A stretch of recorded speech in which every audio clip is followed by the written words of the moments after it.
guys logged in, and once you guys logged in, please do let me know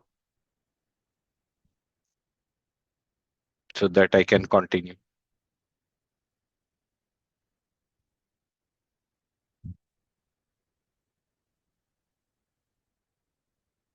Everyone, uh,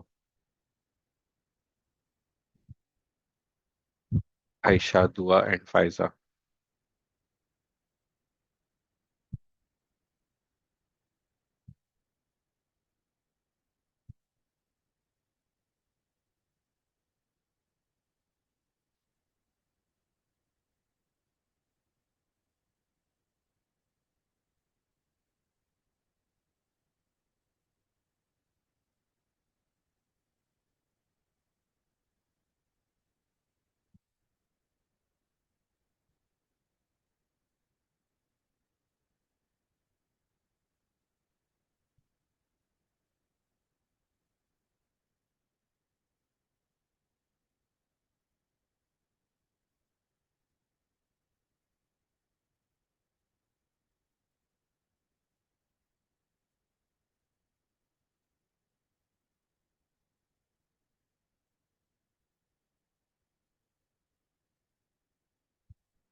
So you guys logged in over here? You guys on this screen? If yes, so I can move forward then. Thanks, Aisha, for the feedback. Dua and Faiza. Just a second, sir, I am doing. Mm-hmm. Dua, what about you?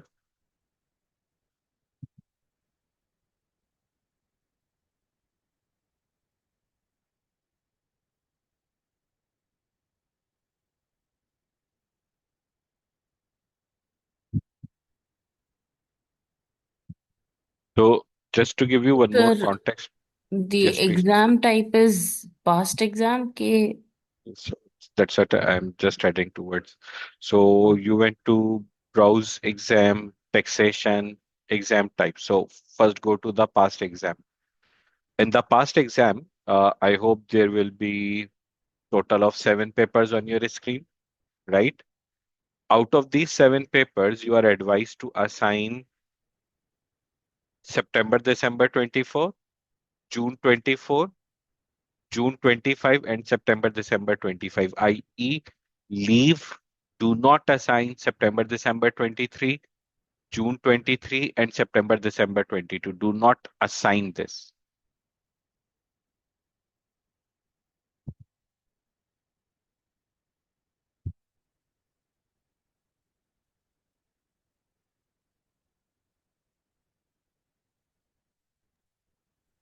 Sir, can you repeat that? September, December 24, 1, June 24, June 25, and September, December 25. There is a very strong reason I'm advising you.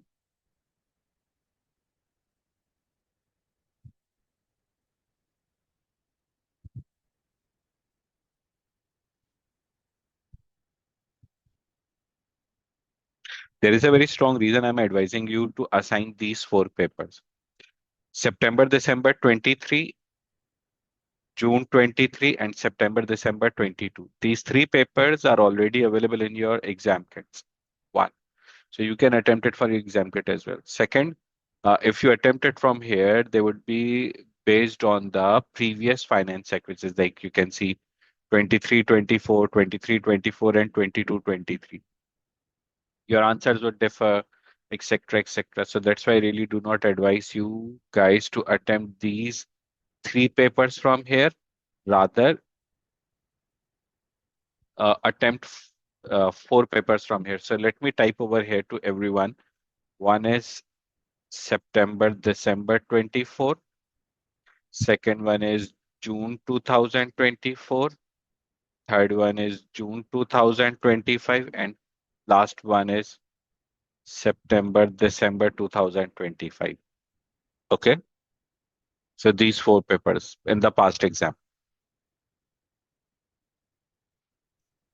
Then I move to specimen. Past exam, these 4, nothing to assign further. Specimen, do assign this paper.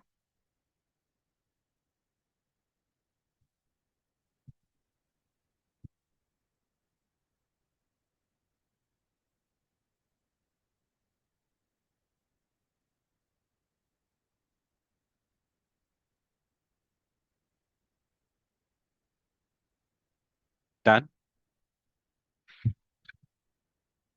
After specimen, practice exam, 2 papers. But one, I'm not sure whether interesting thing or not.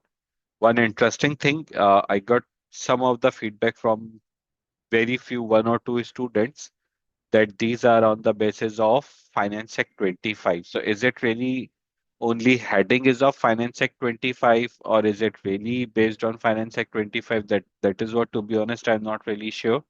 But this is what I heard, that it is based on the Finance Act 25. Um, do assign it, do have a look. If you feel any such thing, uh, do let me know. Okay.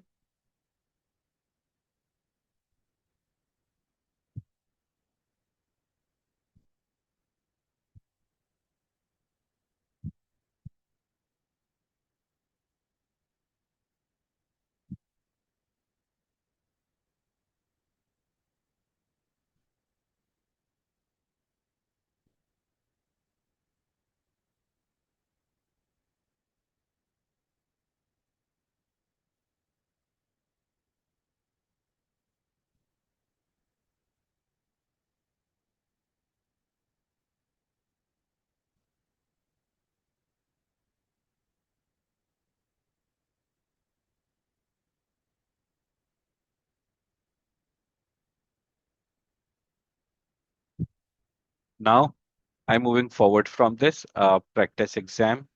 Blank workspace, let's leave this. Mock paper, I'm on mock paper.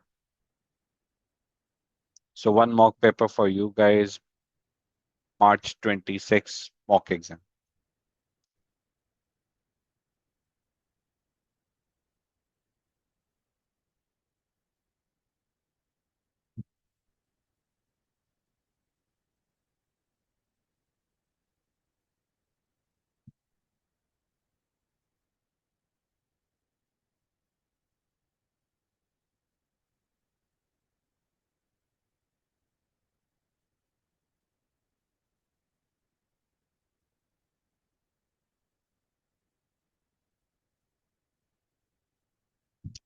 Okay, so I hope, so if I recall, 4 papers from past exam, one specimen, 5, 2 practice, 6, 7, one mock, 8. So there will be a total of 8 exams available to you guys.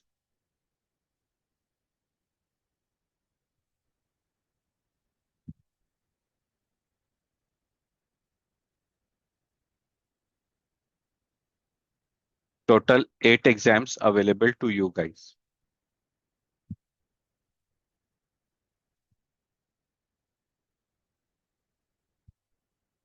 So I have 2 more assignments, which is September, December 25 mock, blank workspace. That's why it is reflecting 10 to me. Otherwise, I would have same as 8 to you guys.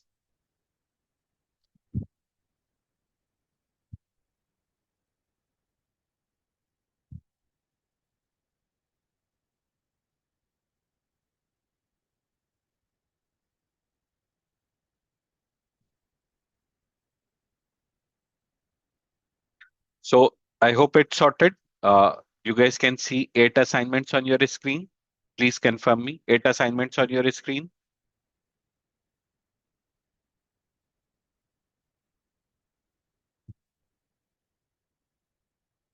Thanks, Aisha, for the confirmation. Others, Faiza and Dua, what about you girls? Yes, sir. Great, great. So my idea is, that's great. Good to see you, Kaval. I just noticed you logged in. Um,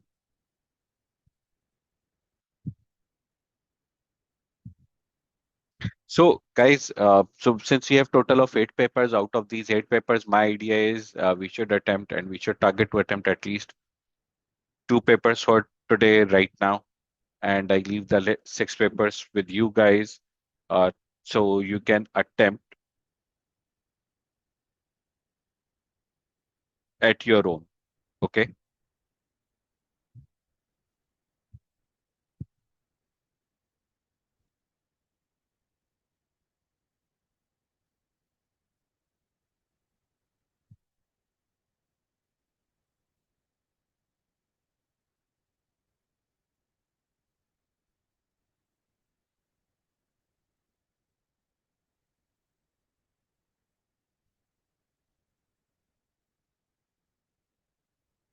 Perfect.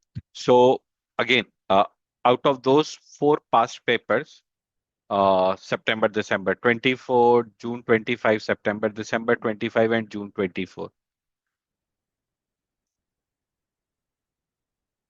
My own suggestion is we should attempt September, December 24, and June 25. I will share the answers based on my own format. Like I did one paper last week with the with Urdu revision session. Um, so I can share the June 24 exam with you guys, the results, the way I would be drafting. I have drafted that. But my suggestion is let's attempt September, December 24, June 25, or September, December 25. Any 2 papers out of these three.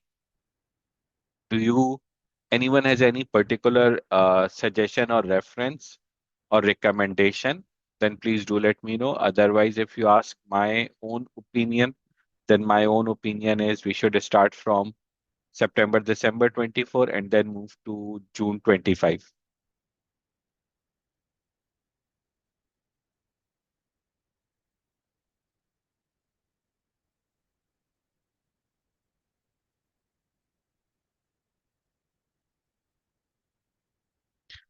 Any particular feedback, please?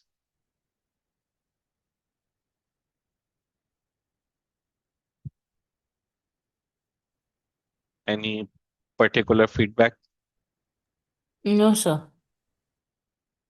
for June 20? Perfect. So let's start. Let's not spend much more time on this discussion conversation. I understand whether September, December 24, whether June 25, September, December 25, even June 24. All these papers would be new for you. Like you guys wouldn't have attempted these papers. So that's one of the idea that we should attempt the new papers with you guys. So that would be a good learning for you guys how to look the papers from a fresh eye perspective. Okay. So at the moment, I'm going to start September, December 24, then subject to availability of time will continue with the June 25 as well. So are we ready to start? Yes, we are starting the exam.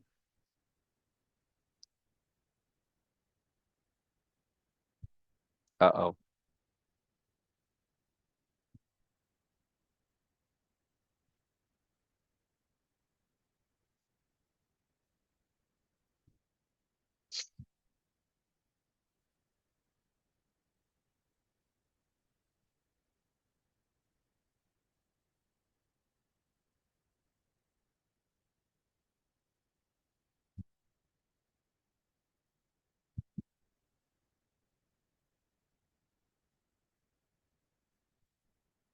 Are we all here? Are we really ready to start?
Perfect. Thank you for the feedback.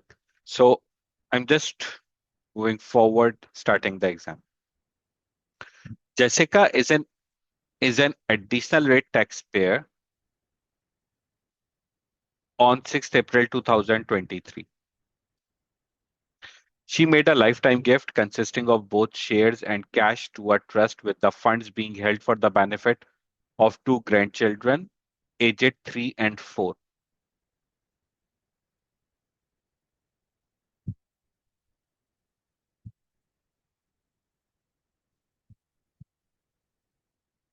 So she made a lifetime gift of both shares and cash to a trust. It means, in short, in easy words, she has made a uh, CLT, right?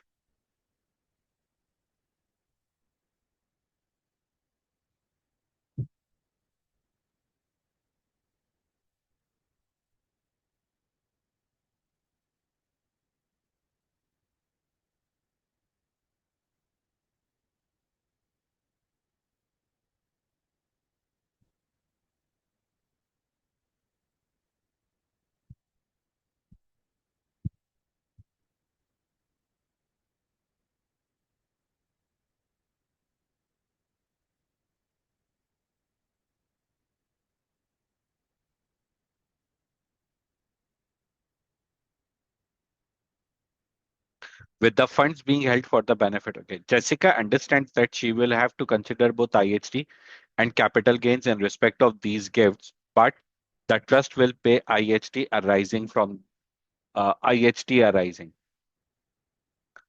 Guys, please notice how I am picking up the data, how I am thinking what to write, how to write in the data. Please, that's very important element.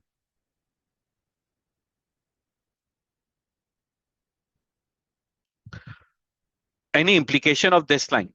She will have to consider both IHT and CGT in respect of these gifts, but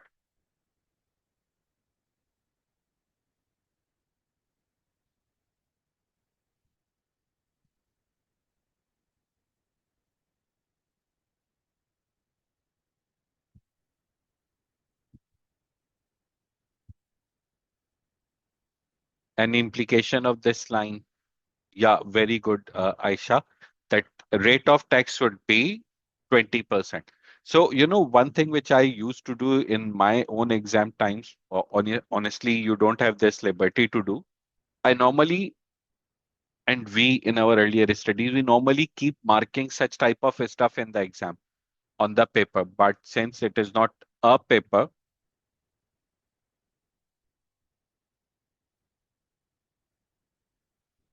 so I understand that you do not have this option available with you,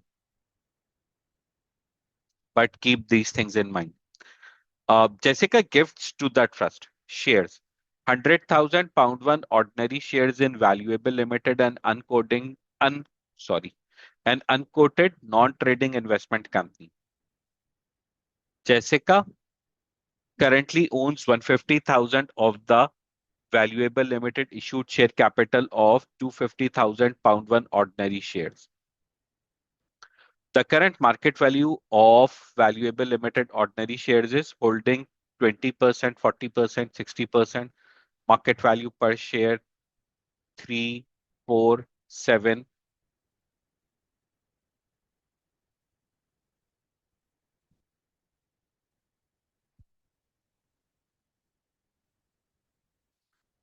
Jessica subscribed for her 150,000 shares in Valuable Limited at their par value of £1 per share on 8 July 2025. There is a hidden message in this line. Everyone, there is a hidden message in this line. Jessica subscribed. What's the hidden message?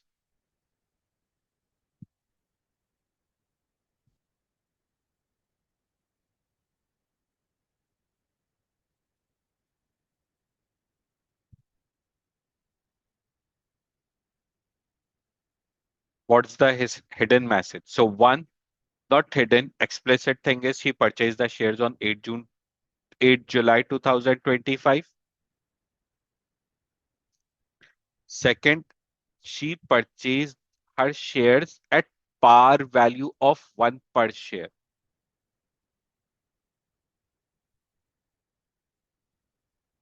So what will be the cost for Jessica per share?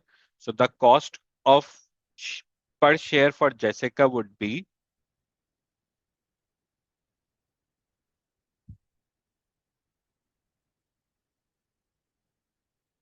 1 per share. Okay. Uh, are we okay till here or any particular feedback?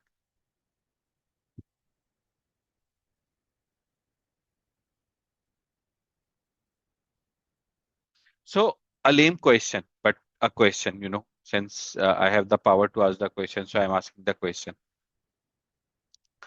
Um,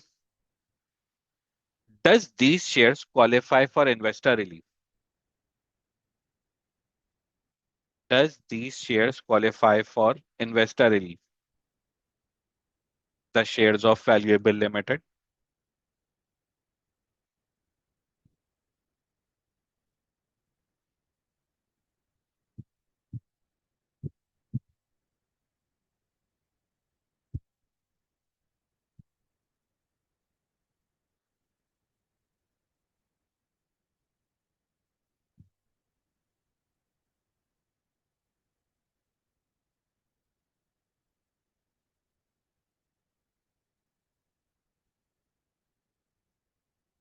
For investor relief, holding condition was not a requirement at all.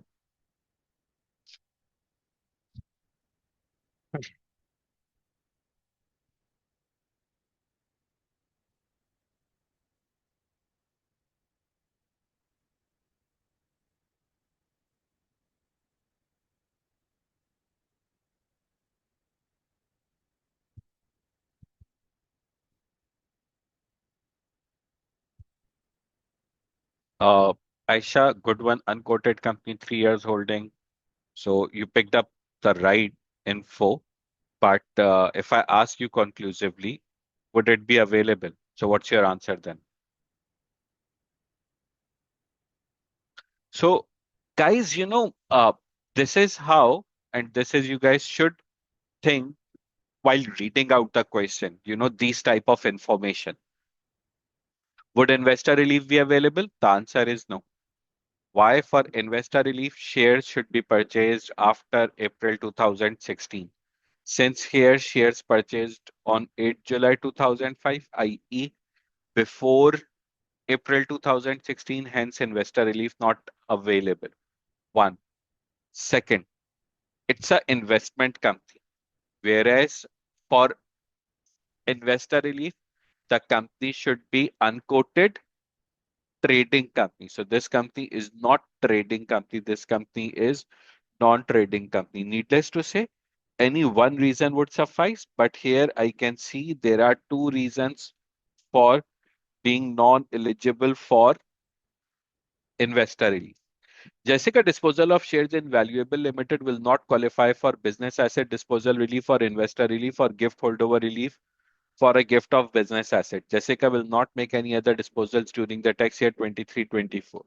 So first of all, the lines which you were thinking, examiner explicitly said that none of the relief would be available. Point number one. Point number two, um, Jessica will not make any other disposals in 23-24 means her annual exemption for 23-24 would be completely available.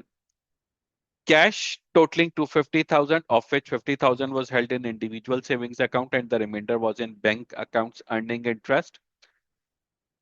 Jessica has not made any previous lifetime gifts. Jessica has not made any previous lifetime gifts. Jessica income for 23-24. Jessica will be an additional rate taxpayer for the tax year 23-24. As a result of gifting the cash to the trust, Jessica will have no savings income for the tax year 23-24. If Jessica had not made the gift, then she would have received savings income of 6250 on cash held during the tax year, of which 1250 would have been from ISA. As a result of making the gift of shares, Jessica Dividend income for the tax year 23-24 was reduced from 24,000 to 8,000. So since she made a gift, so her income is also reduced. Calculate Jessica capital gains tax liability for tax year 23-24. So first thing, Jessica capital gains tax liability for 23-24. Since uh,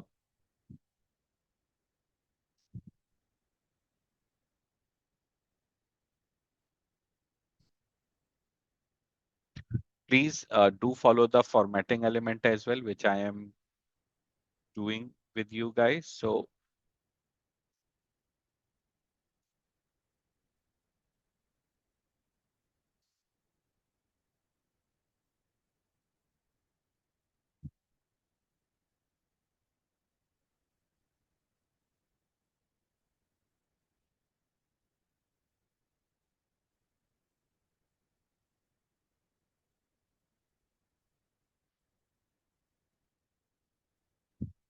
um,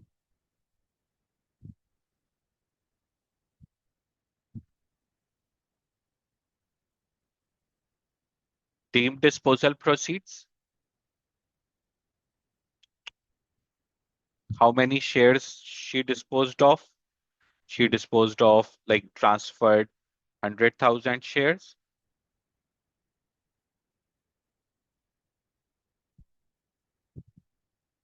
She transferred 100,000 of the shares. So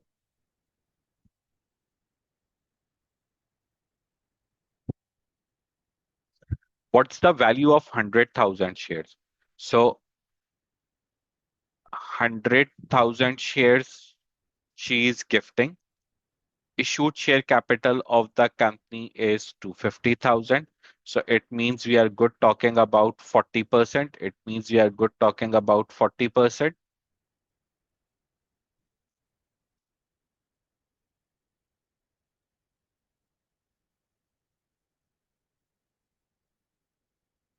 We are talking about 40%. So, and 40% share market value is 4 per share.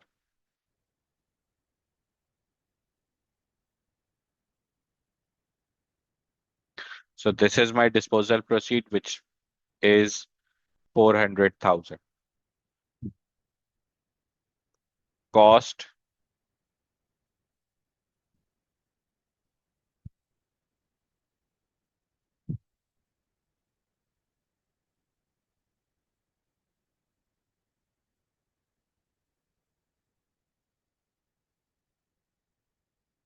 then I get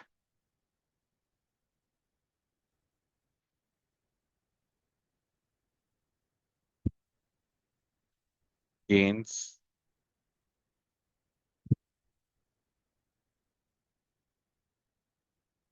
annual exemption,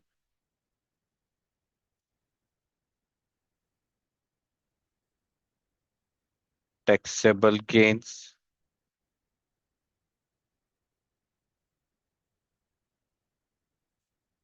capital gains tax at the rate 20%, because I do recall I read somewhere she's high rate taxpayer. Additional rate taxpayer. Jessica will be additional rate taxpayer.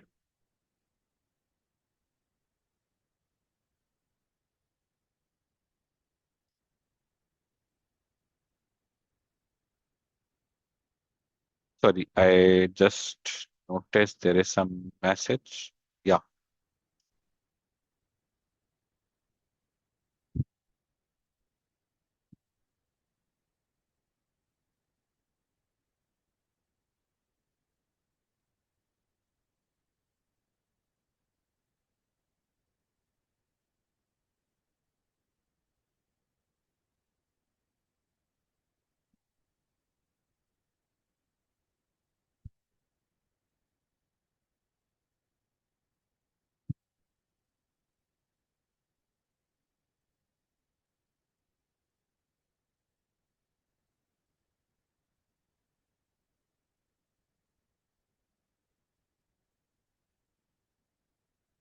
Is it done?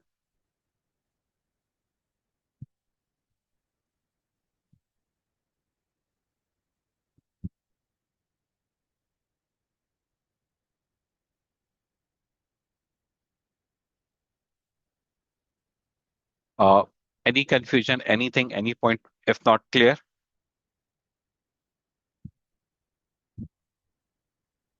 Thanks, Aisha. Others, please.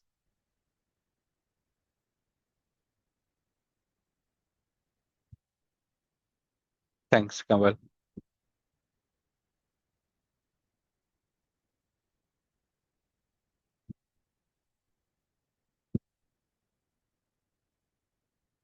Thanks, Dua.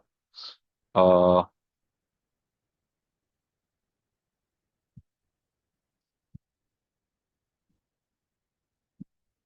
Faiza, anything from your side? If no, then I like to move forward. No, sir. Perfect. I'm heading towards part B. Calculate the lifetime IHT, which will be payable as a result of Jessica making both gifts to the trust. Okay. Uh, Lifetime IHT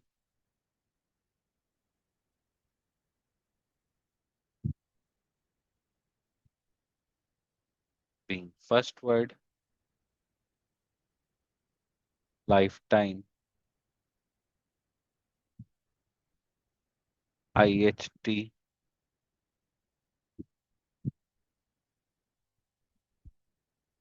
on gifts to trust. Perfect. So IHT is based on diminution in estate, right? So value of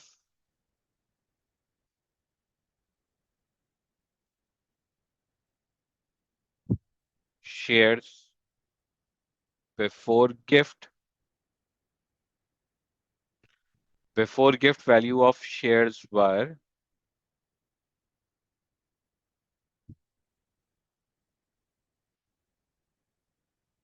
so before gift, she owns 150,000 shares out of 250,000 shares. So that is somewhat 60%.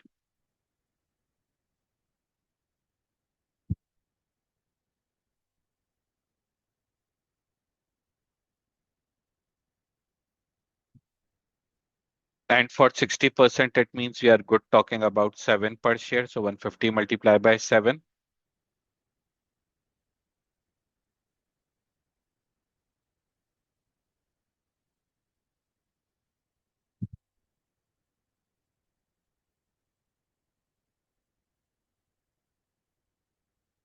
Sorry.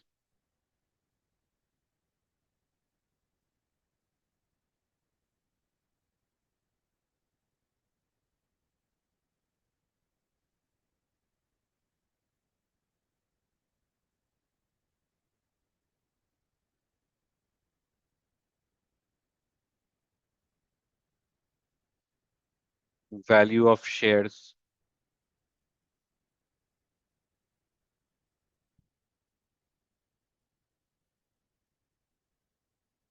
after gift. Value of shares after gift. So after gift, she would have only 50,000 shares, right?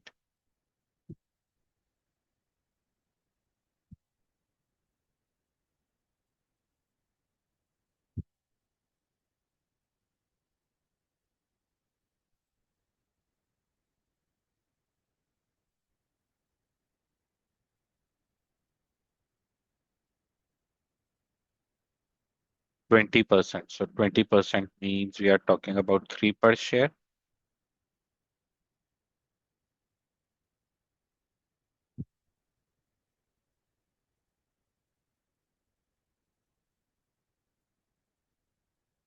It means due to gift. It means due to gift.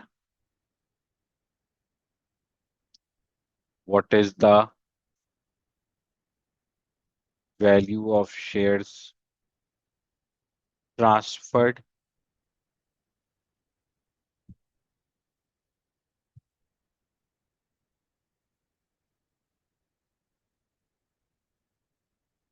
Then cash was also transferred, right? So cash has worth of 250,000. As a result, total CLT amounts 1150 less NRB for 23-24. So the amount which exceeds from NRB is 825,000.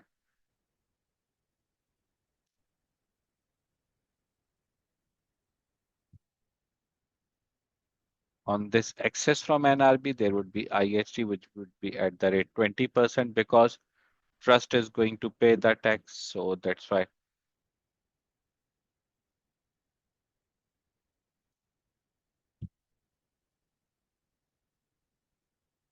Thanks, Aisha, for the support.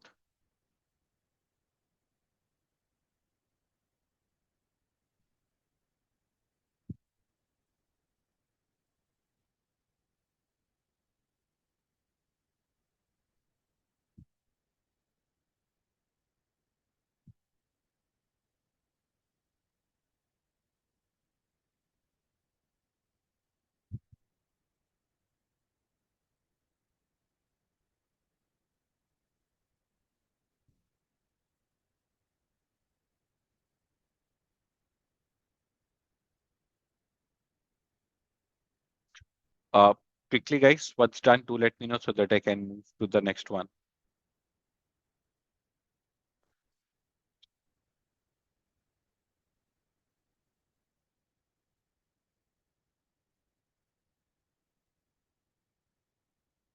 Thanks, Faiza, Aisha. Others, please, can I move to the next one?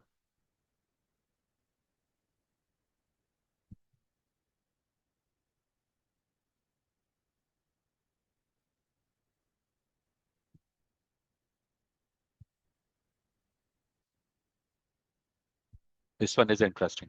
Calculate the reduction in Jessica income tax liability for the tax year 23-24. Calculate the reduction in Jessica income tax liability for the tax year 23-24. So, it's like before making a gift, Jessica would have some income tax liability, right? But after gift, her income would be reduced. If her income would be reduced, so her tax liability would be reduced. So, what is the reduction in her income tax liability due to making the gift which we were discussing? Requirement clear?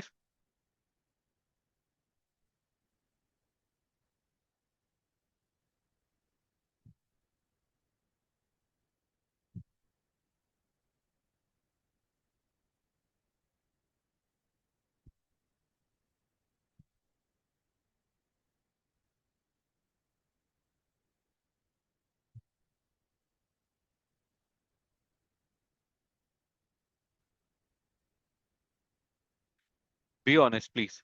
Is there anyone who is not clear with the requirement, like what is being asked? It's not clear, it's difficult to understand.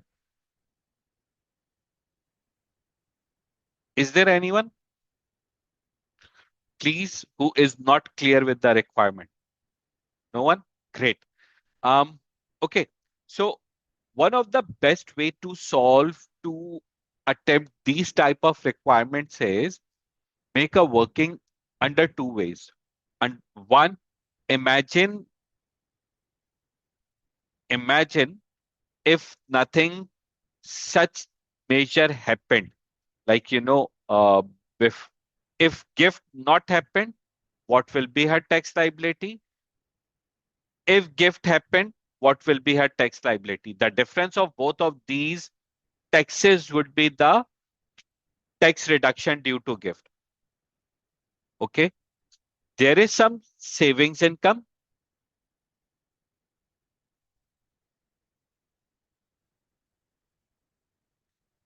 Savings income is by the amount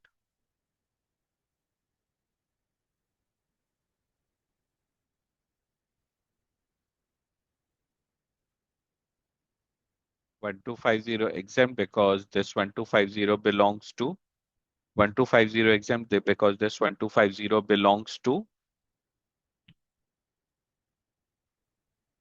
individual savings account, and individual interest from individual savings account is exempt from tax, right? After gift, this should become zero. Savings, uh, dividend income.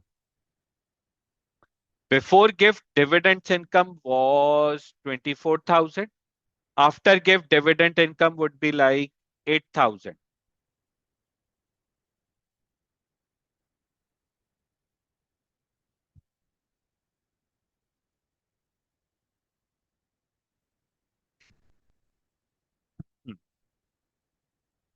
Tax on interest, 5,000 would be taxed at directly 45% because Jessica is already additional rate taxpayer, as already mentioned. Jessica is additional rate taxpayer. So directly it means she already has income of more than 125140. That's why I'm directly applying 45%. Here the tax on interest would be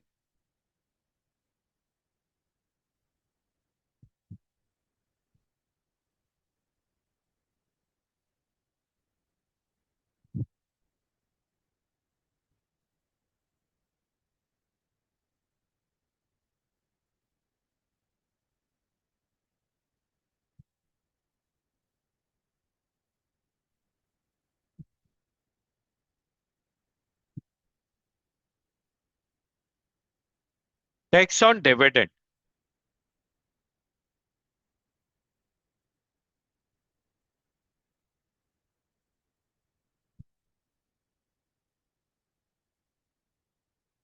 Dividend exemption 500.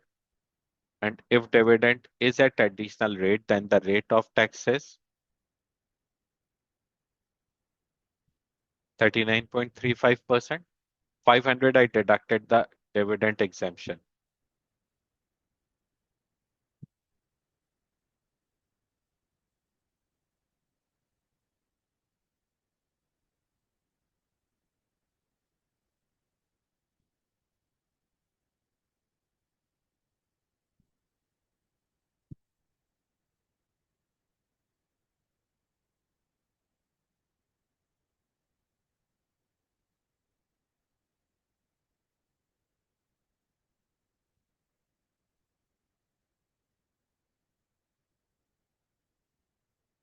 Total tax reduction amount.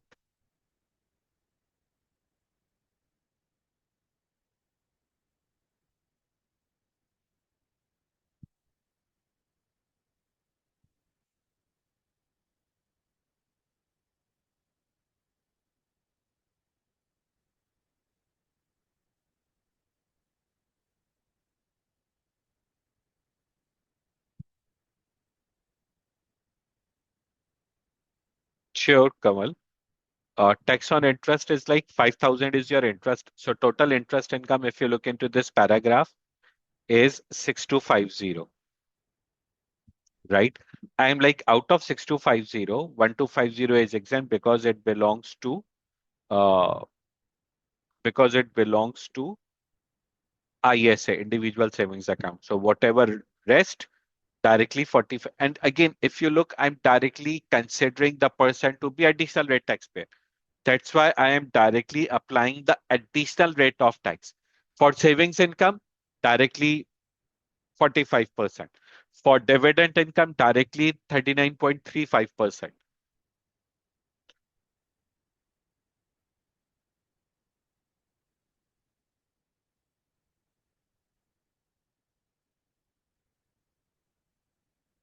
Are you guys done?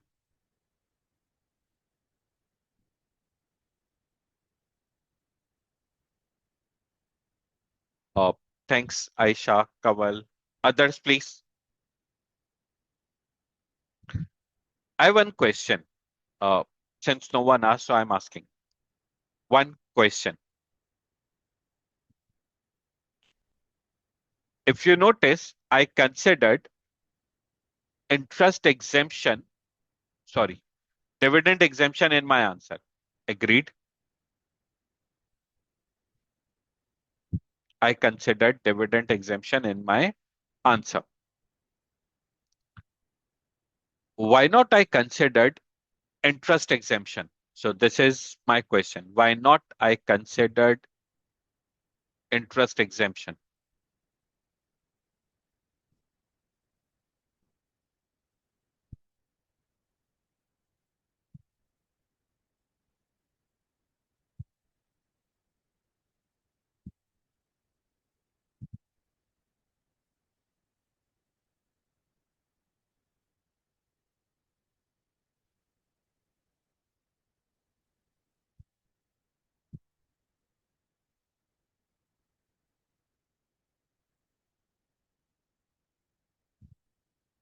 I was expecting more feedback. Yeah, but like I did over here, Aisha, on your comment, I deducted 500 from dividend income, then multiplied 39.35. I deducted 500 from dividend, then multiplied by 39.35. In the similar way, here it shouldn't be 5,000 minus dividend interest exemption.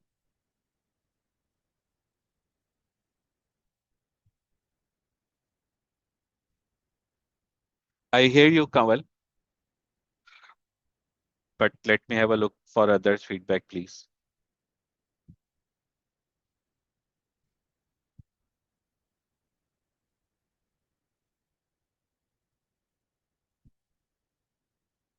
Anyone? So till yet I have one correct answer.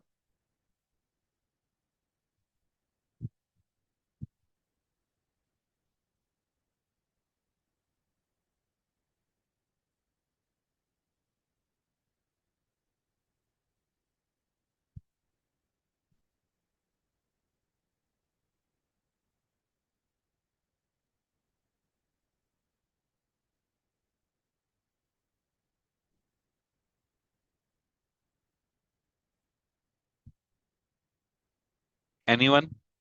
So I have two comments. One comment is like weak, one comment is perfect answer, but it should not be only two answers, it should be more.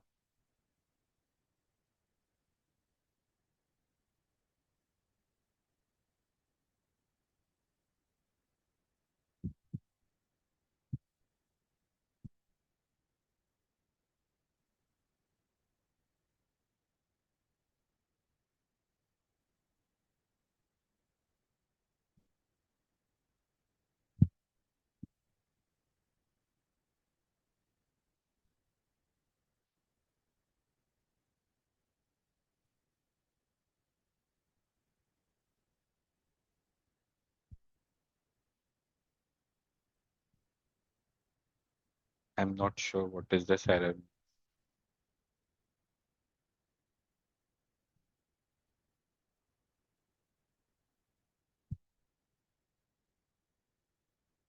No, Aisha. No, no. So, so I'm really surprised to hear the silence, considering it's less than 10 days to the exam. So, guys, since the person is additional rate, Jessica is additional rate taxpayer, that's very clearly mentioned. If additional rate taxpayer, so for additional rate taxpayer, there is no dividend exemption. Sorry, interest exemption. Interest exemption is 1,000 for basic rate, 500 for high rate, and for additional rate it's zero. So that's why I did not consider any of the interest exemption. I hope that's clear.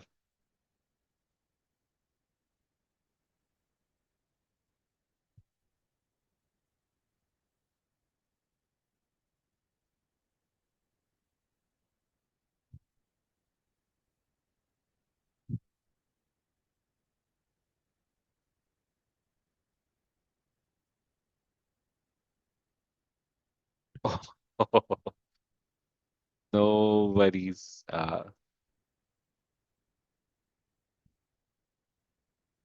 So uh,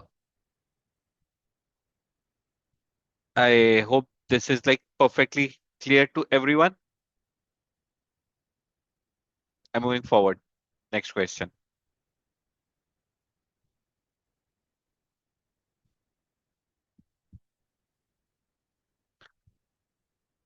Looks interesting. Sheldon is employed by Luke Limited. The following information is available for the tax year 23-24. Employment income. Luke Limited paid Sheldon a gross annual salary of 133,000. Gross annual salary of 133,000. Gross annual salary of 133,000. On 1st August 23,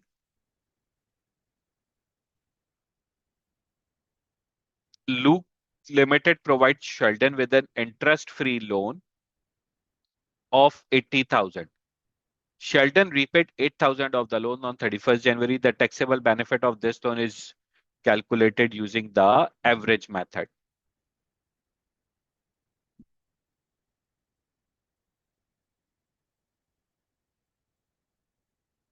Throughout the tax year 23-24, Sheldon had the use of Luke Limited company gym. The company gym is only open to employees of Luke Limited.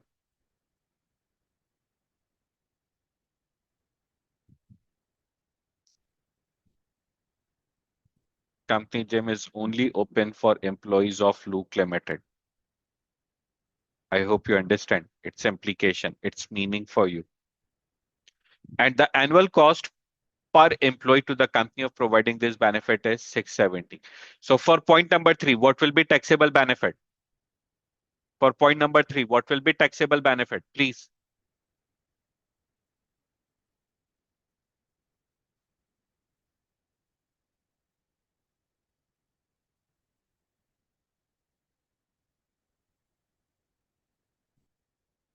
For point number 3, what will be taxable benefit?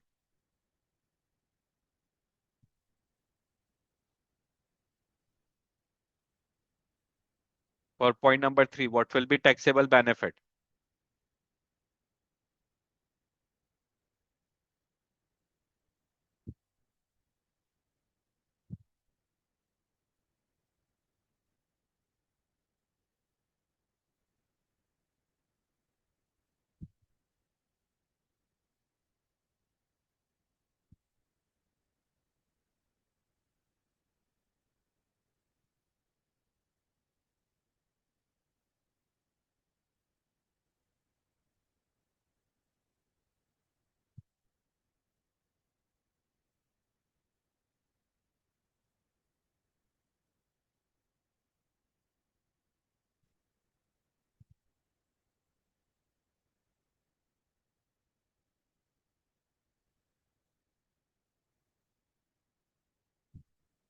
Very good. So exempt benefit because this is only for the employees of the entity. Throughout the tax year 23-24, Luke Limited provided Sheldon with living accommodation. The company purchased property on 1st January 2022 for 540,000 and its annual value is 14,000. Sheldon pays Luke Limited 250 a month towards the use of property. So what is this 250 per month? That is basically a reimbursement.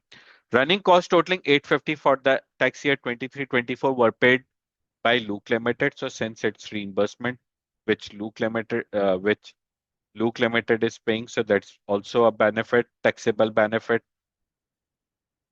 ancillary benefit. The property was furnished by Luke Limited at a cost of 20,000 when Sheldon first moved into the property on 1st January 2023. So I would have somewhat asset usage benefit as well, right? Because there is a furniture element as well.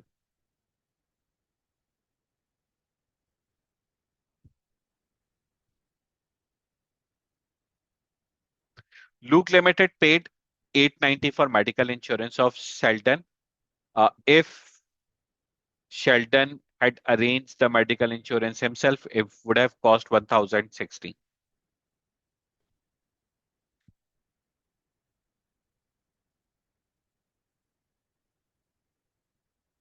Sheldon incurred business expenditure of 600 during the tax year 23-24 which was reimbursed by Luke Limited in full.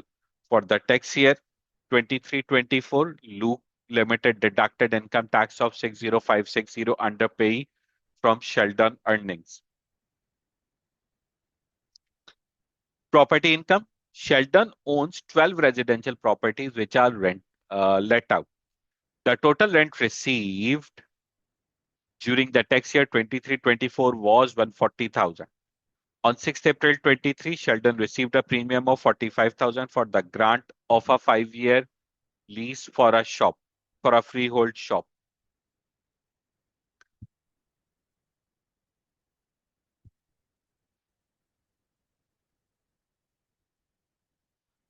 Sheldon expenditure in relation to property business was 35,800 for 23-24. This figure includes 2,000 for redeck.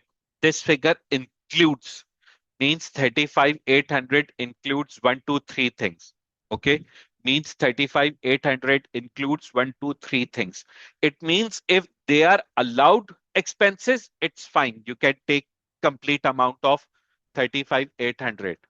But if anything is not allowed, then you have to exclude that from the count of 35,800. Okay. 2,000 for redecorating and painting one of the properties, redecorating and painting one of the properties, redecorating and painting one of the properties. So is it something which is allowed expense? Redecorating, painting. So Faiza, if no adjustment required, yes, I will put 0 with that because that's always the expectation from the examiner, and maybe I will look towards it. Maybe it will also be mentioned that if anything do not require adjustment, you have to put 0 with that. So revenue expense allowed, perfect. Second, 4,000 of the cost of 5 new washing machines.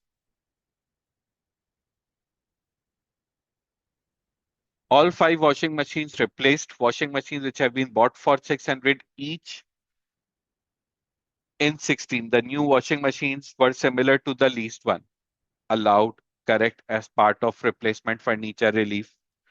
1,600 for legal fees in relation to grant of 5-year lease for the freehold shop.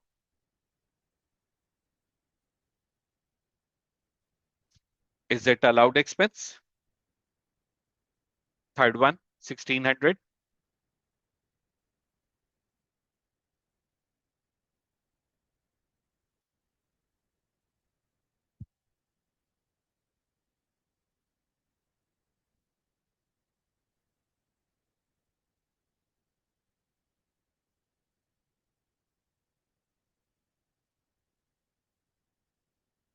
Other income. During the tax year 23-24, Sheldon received dividend income of 17,000. Sheldon received dividend income of 17,000.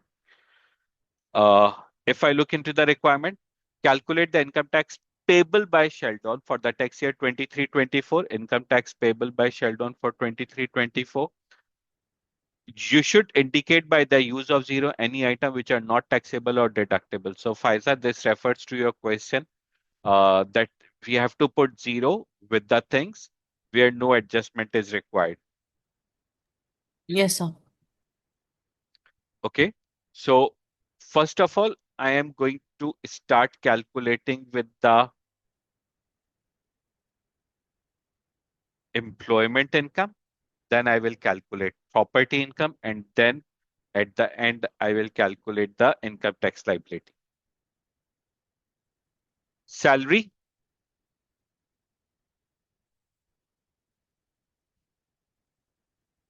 133,000.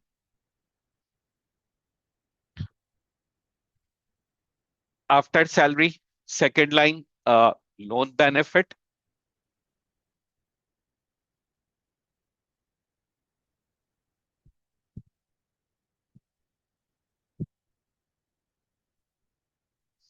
loan benefit is calculated using the average method, right? Loan at a start, loan at end, because he repaid the 8,000 loan, right? Divided by 2 is the average loan.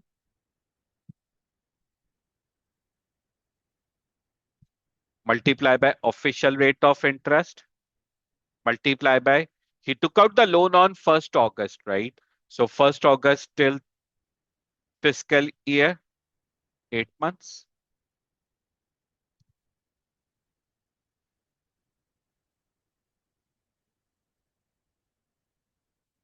I try my best to.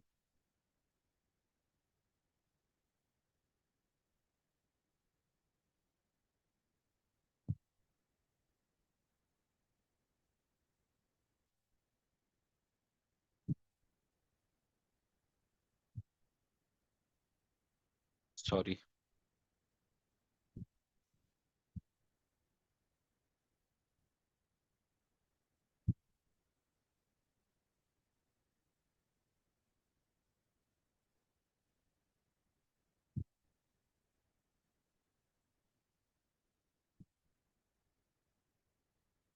Company after company gym,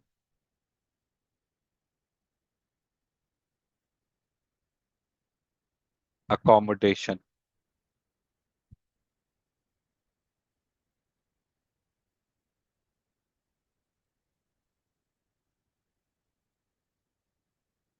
Annual value is 14,000.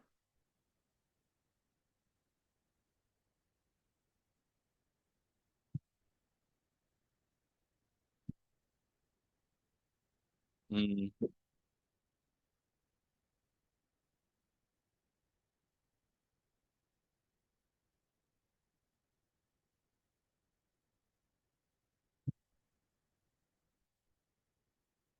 Additional benefit. Additional benefit would be on the basis of cost, which would be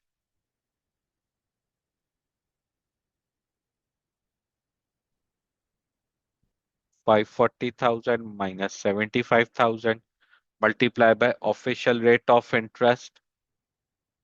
Do I need to month a portion? No, because he already moved on. He already moved on.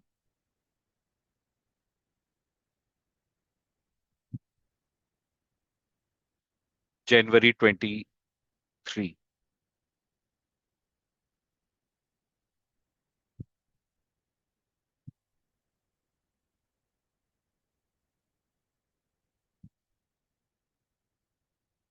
After this additional benefit,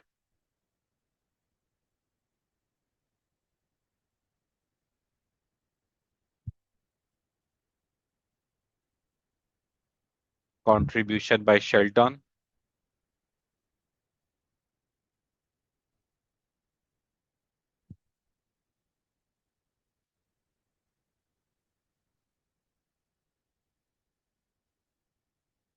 250 per month he was contributing.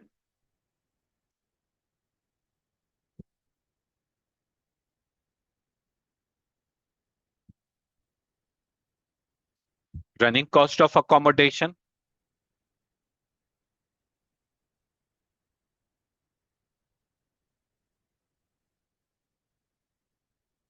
furniture usage benefit,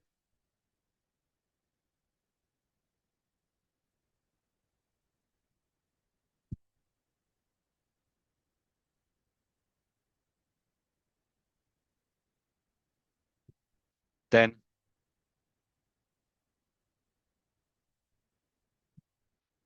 medical insurance,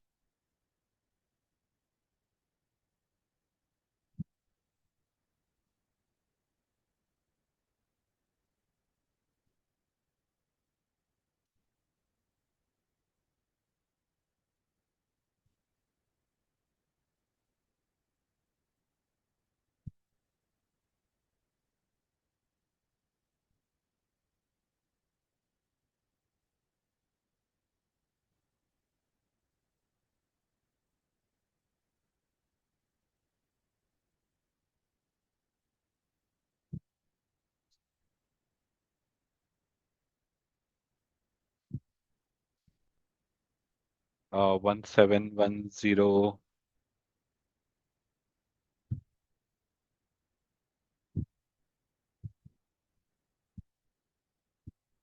Aisha, sorry, I'm missing something. What is this 1710, then a portion? Uh, okay, sorry. Maybe you are referring to the loan benefit. 500 exempt excess taxable, or what this you are referring? Business expenditure? Oh, sorry.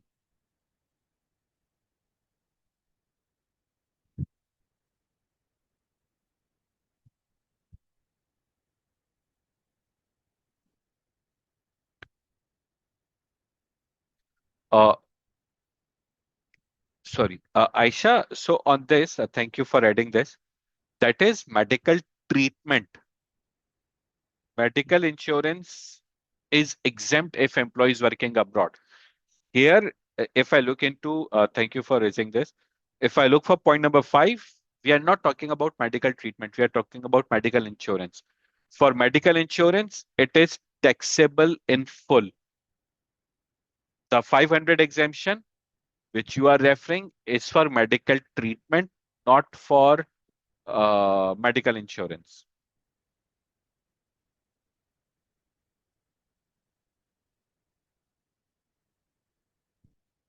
Okay.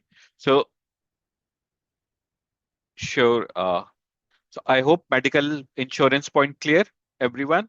So Dua requested on clarification of point number 6. Sheldon incurred business expenditure of 600 during the tax year 23-24, which was reimbursed by Luke Limited in full. So it is a business expense which he paid initially from his pocket. Then his employer reimbursed him. If it is reimbursed, then effectively, it's like no gain, no loss. So just imagine if I pay something from my pocket at the moment and later on my employer reimburse me, at the end of the day, I became like I'm at no gain, no loss. If my employer reimburse me more than I spent, then it would be a taxable benefit. If my employer reimbursed less than what I spent, it would be a deduction wholly exclusively necessarily for the performance of duties. But if employer reimbursed exactly the amount which you spent, then no gain, no loss type situation arise.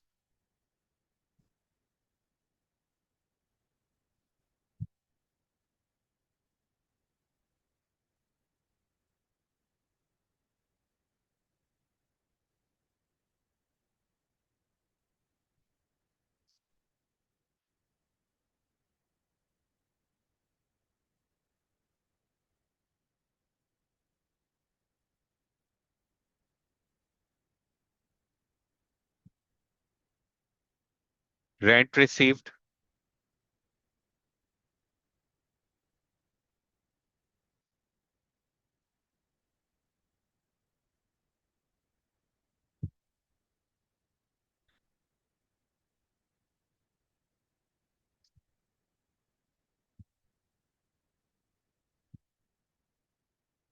n minus 1, n is 5.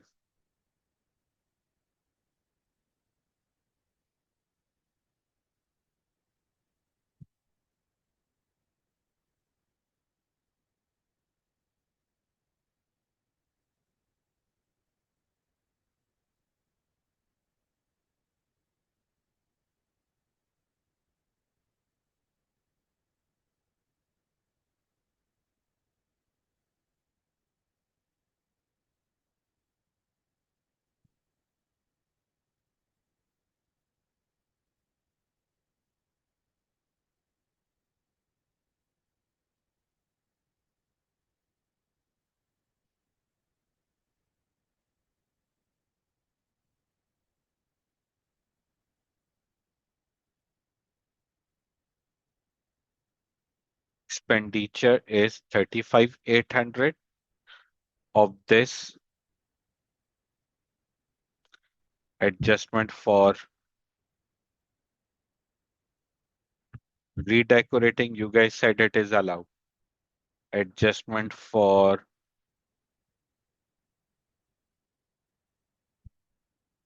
washing machine, you guys said it is allowed.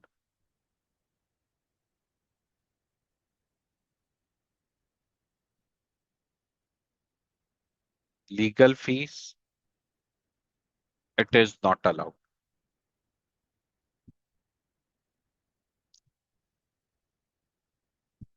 because it is capital in nature.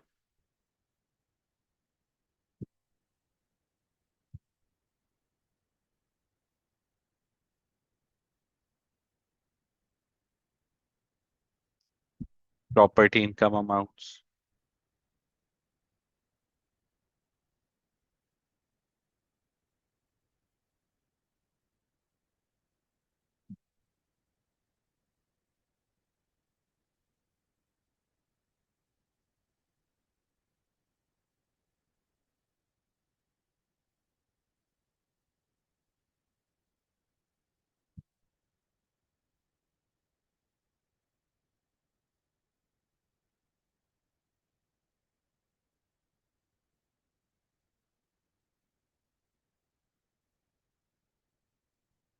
Sheldon income tax payable for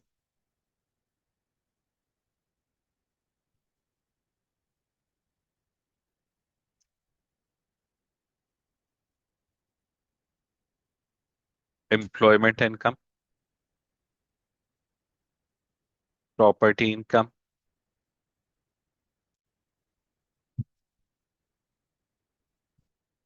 dividend income, property, employment, property, dividend income,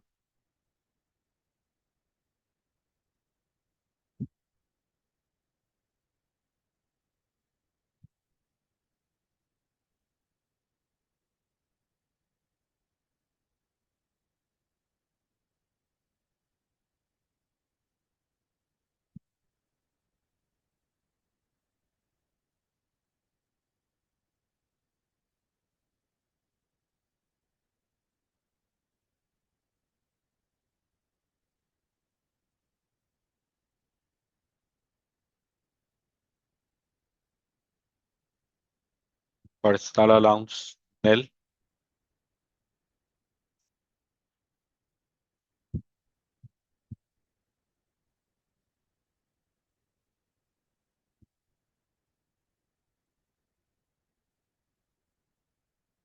taxable income.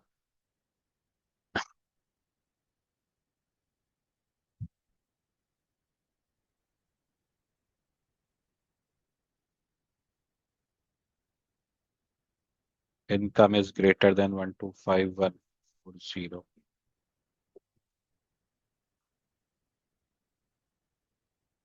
On this taxable income,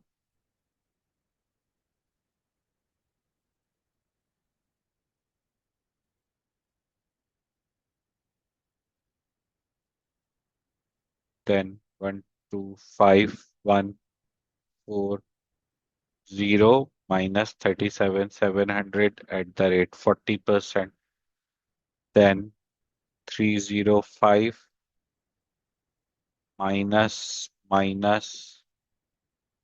45%.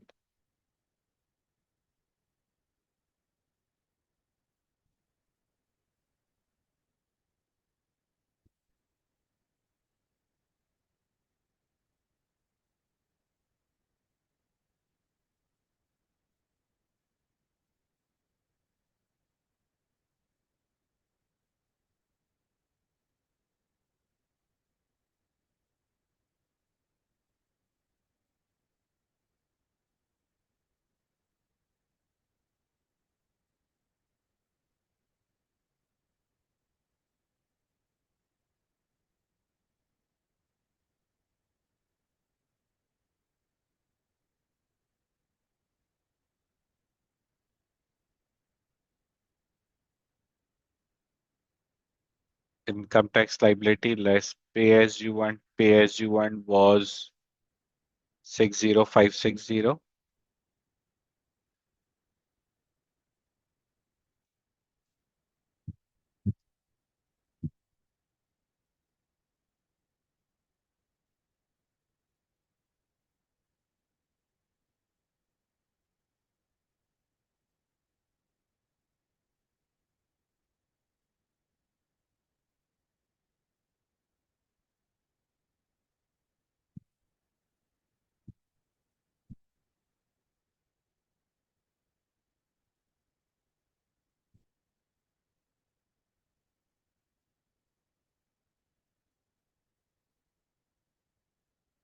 Sorry, there are two comments. I just noticed that there are two comments.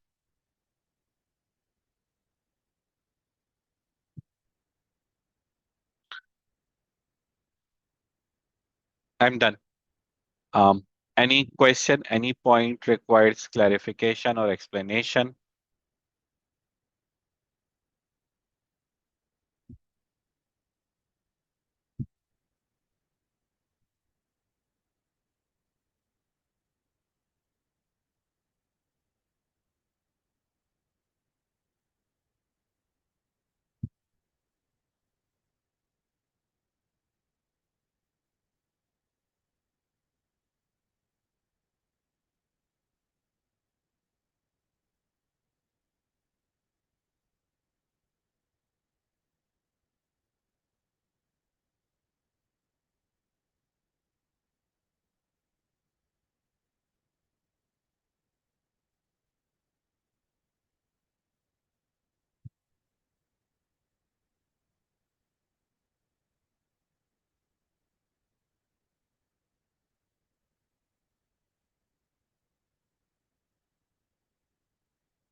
Should I move to the next one?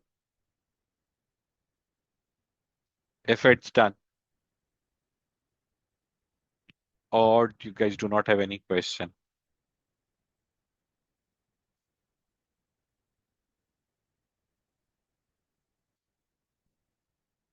Moving to the next one.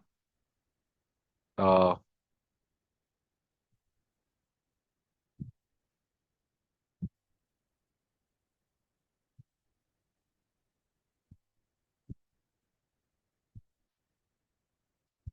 Moving to the next one. This scenario relates to one requirement. COP Limited has prepared its accounts for the 3-month period, 1st October to 31st December 23.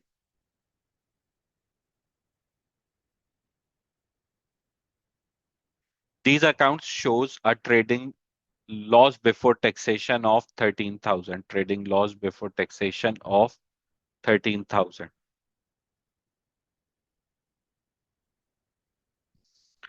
In arriving at that loss, COP Limited has deducted the following expenses in its statement of profit or loss: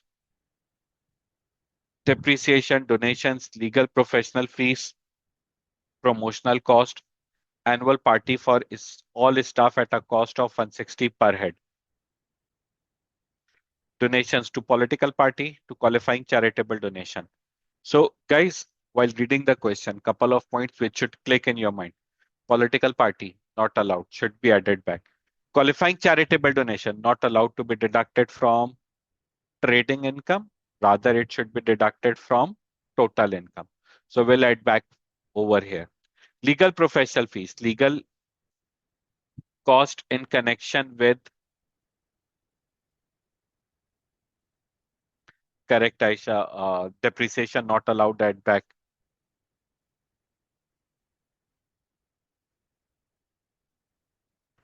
Legal cost in connection with the disposal of its investment property. Legal cost in connection with disposal of investment property.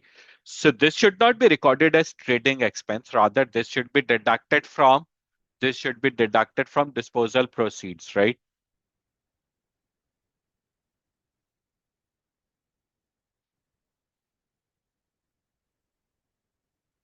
This should be recorded, deducted from disposal proceeds.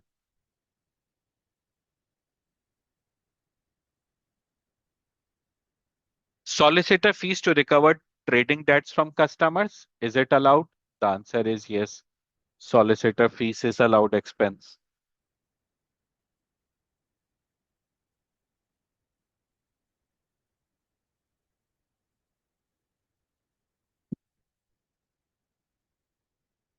Then, advice on making staff redundant as a result of closing a branch. Is it allowed?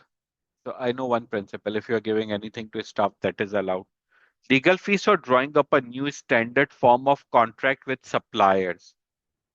Like you are making a standard contract and you are bearing legal cost. Is it allowed?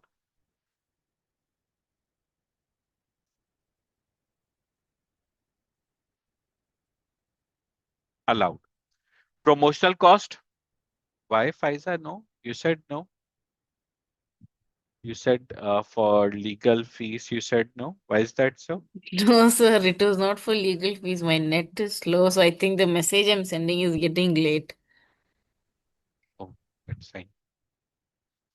Fine. Uh, Promotional cost. Note 3. 50 umbrellas with COP limited name on given to customers 500. So 50 umbrellas for 500. It means cost per umbrella would be 10 pound. Cost per umbrella is like 10 pound. With COP limited name means advertisement. Advertisement is there. Cost is less than 50 pound. So allowed expense. 100 packet of biscuit with COP limited name on given to customers 200. Not allowed because food hamper, cash voucher, not allowed. 5 briefcases with COP limited name on given to customers 400. So 400 divided by 5, that translates into 80. So it means 80 per briefcase. Cost is more than 50, hence not allowed. So of promotional cost, only umbrella is allowed, biscuits not allowed, briefcase not allowed. Additional information. The tax written down value of capital allowance main pool as at 30th September 23 was 30,000. During October 23, COP Limited purchased 2 new cars. Car 1 cost 57, CO2 emission 65, car 2 cost 22. It's electric with zero emission. COP Limited sold car 1 during December 23. On 10th November, COP Limited purchased new machinery costing 270,000. Chargeable gain. During December 23, COP Limited sold its only investment property for 4 million. The property had cost 1.5 million in November 2009 and further 15,000 was spent on legal fees in November 2009 to acquire the property. In error, legal fees in relation to the disposal were not capitalized in COP Limited accounts and instead they were deducted in legal and professional fees in company statement of profit or loss, see note 2. So this is what we discussed about this cost of disposal, that it should not be deducted. Rather, it should be part of capital gain. During October 2013, company spent 550 adding extension to the property. Indexation factors are as follows: November 2009 to December 17, October 13 to December 17. Calculate COP Limited profits for the 3-month period ended 31st December 23. So we are talking about 3 months. Your computation should commence with the trading loss before tax figure of 13,000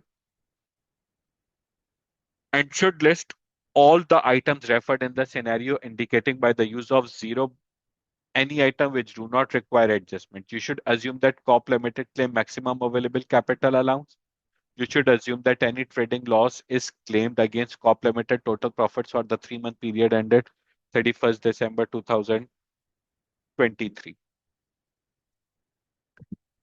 Apparently, if you ask me, question looks pretty much straightforward, not as such technical. Uh, let's start.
Loss before taxation, 13,000. Then depreciation, 45,000. Donation,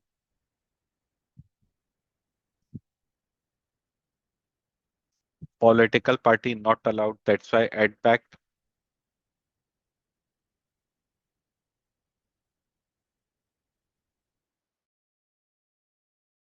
Fine charitable donation, 300, add back.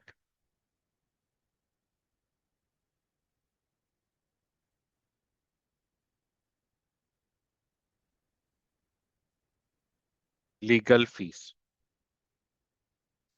In the legal fees, the first item is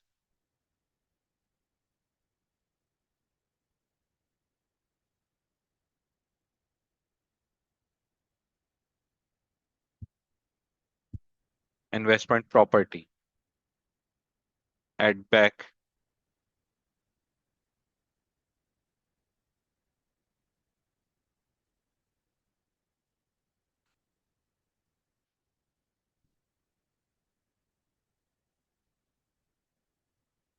legal fees for bad debt recovery, legal fees for redundancy advice, legal fees for supplier contracts. All these things are allowed expenses.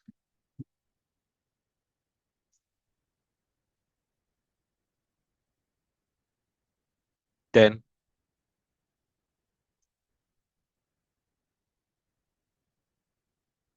promotional cost, umbrella, allowed. Cost is less than 50 plus advertisement.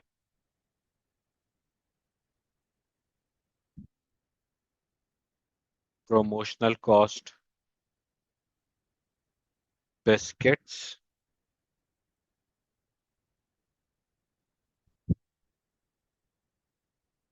briefcases. 200,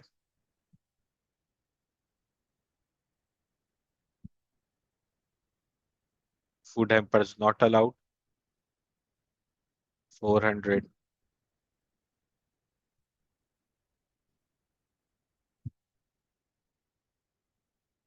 cost is more than 50,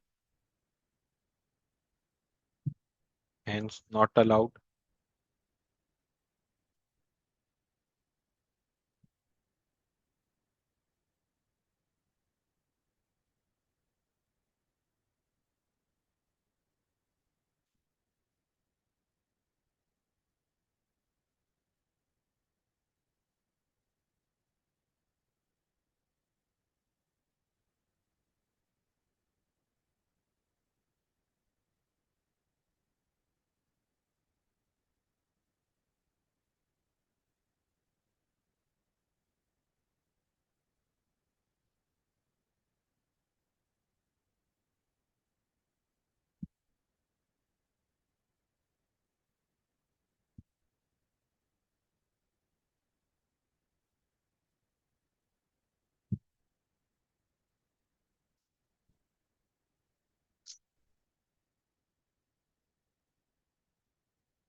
Working one, capital allowances.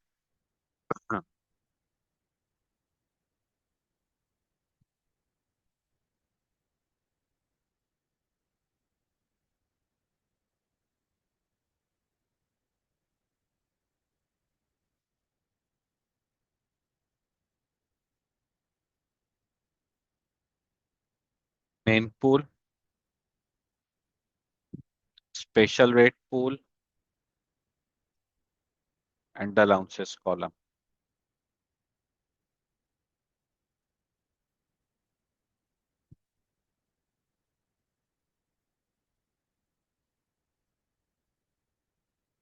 Brought down balance. Main pool has a brought down balance of 30,000.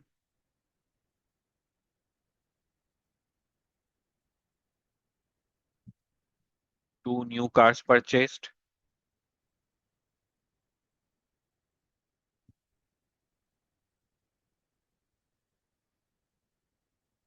Car 1 into annual special rate pool. Car 1 because CO2 emission is 65 gram per kilometer. So car 1 I recorded 20, not 22. Car 1 is 57.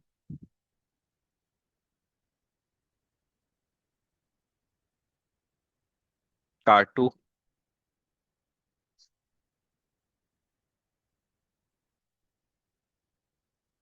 22,000. Zero emission car. Interesting thing is it really do not get month apportioned.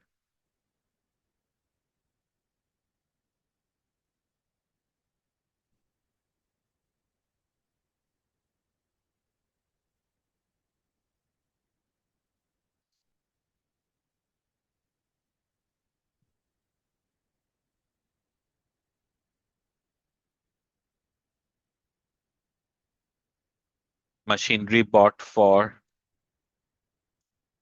270.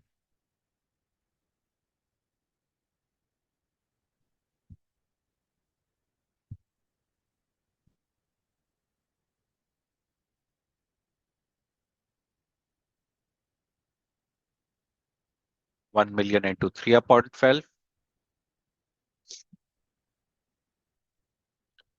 Then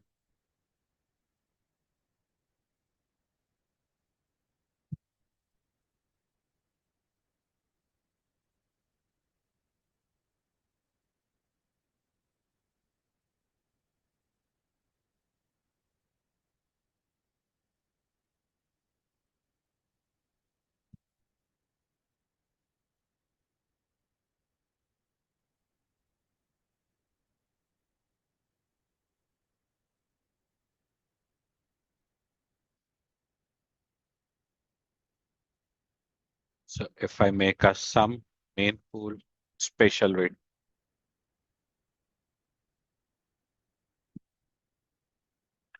capital allowance at the rate 18%, 6% multiplied by 3 divided by 12.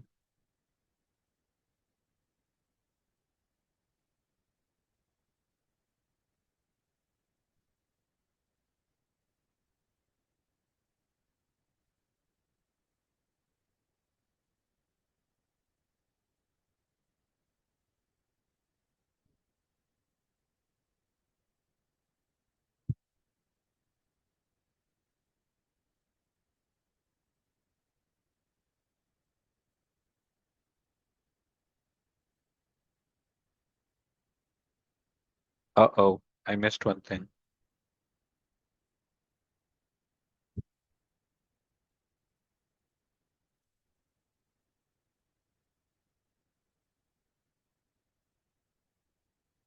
Disposal of car 1.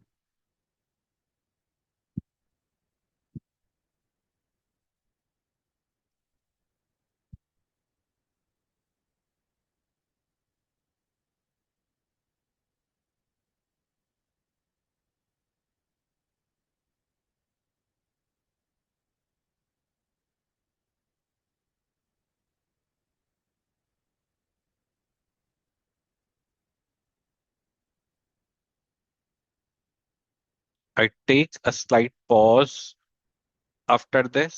So if you have any kind of query so that I can hear and respond. I'm taking a pause over here. Any question from capital allowances?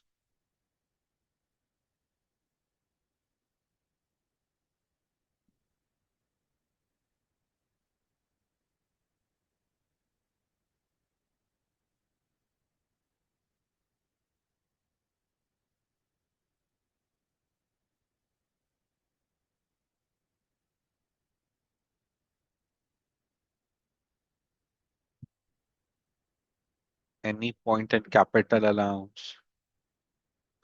Okay, sure, Dua. So for ECA, if you look into the exam rates and tables, and I can open up if you want, ECA is on plant and machine, and this is we are talking about company, right? So ECA for companies is,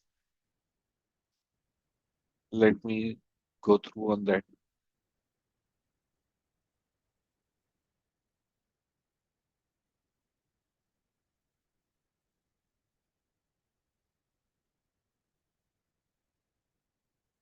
It should be. So, well, so ECA concept is ECA is available on plant and machinery, main pool at the rate 100% and at a special rate pool at the rate 50%. Now, if I have to make a decision between ECA versus AIA, for a special rate pool, it's 50%, whereas AIA by default it's 100%. So if I ask you, what is better for a special rate pool, AIA or ECA? So the answer would be AIA. Second, uh, main pool. What is beneficial? For main pool, what is beneficial? AIA or ECA? The interesting thing over here is ECA is 100%, AIA is also 100%. So both things are 100%. So this is one thing for sure that here decision would not be on the basis of, here the decision would not be on the basis of CO2, sorry, on the percentage, rather it would be other factors. So here, what are the other factors who decides which one is beneficial, which one is not beneficial? So here, the thing which decides, guides is, uh, here the thing which guides decides is the behavioral aspect. Like, so that's a high level. I can brief, but if you want to hear more, I can share more with you.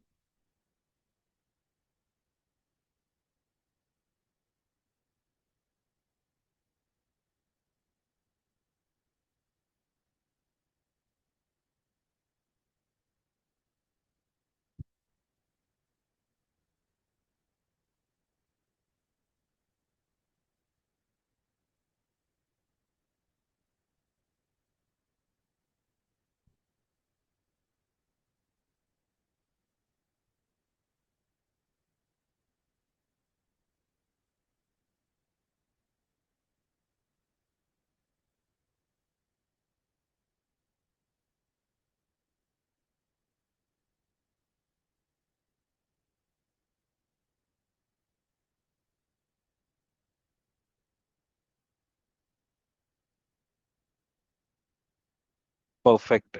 Thanks, Aisha, Dua. Any one further? Any question?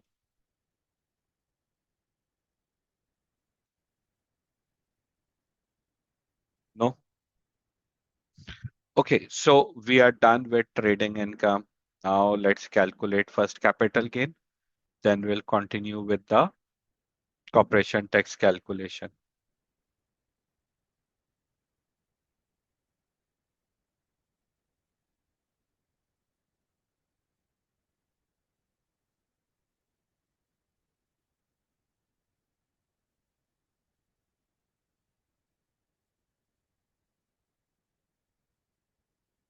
Disposal proceeds,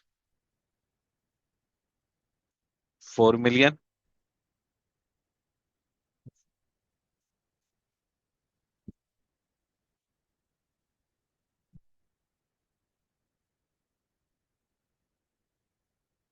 Cost of disposal,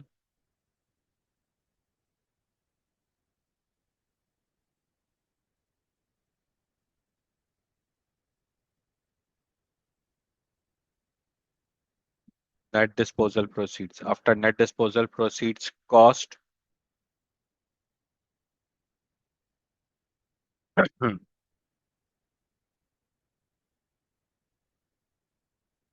cost of acquisition,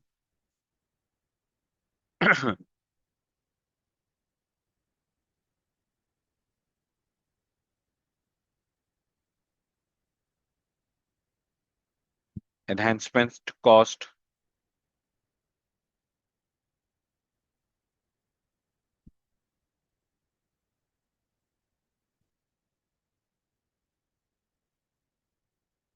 indexation allowance on cost,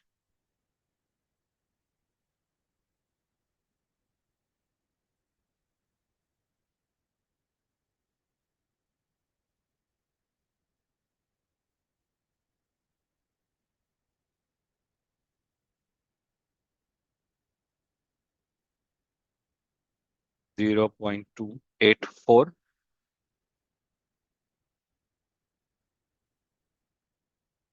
indexation allowance on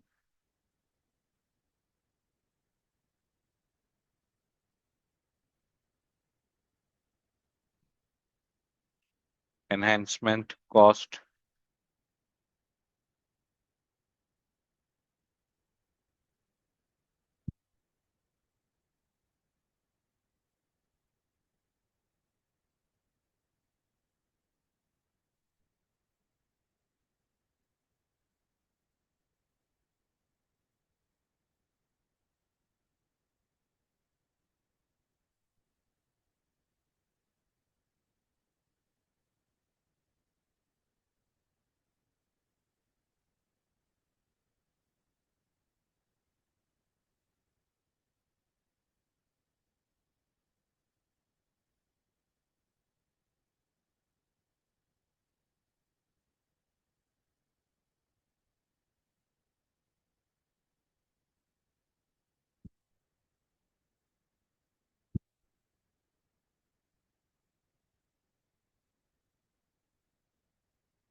thanks, Aisha.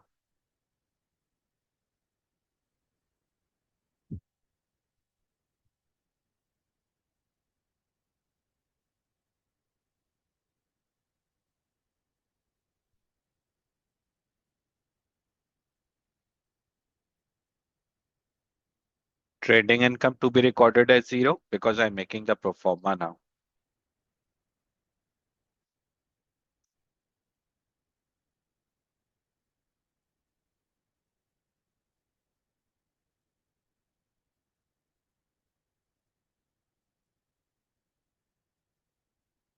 Total income,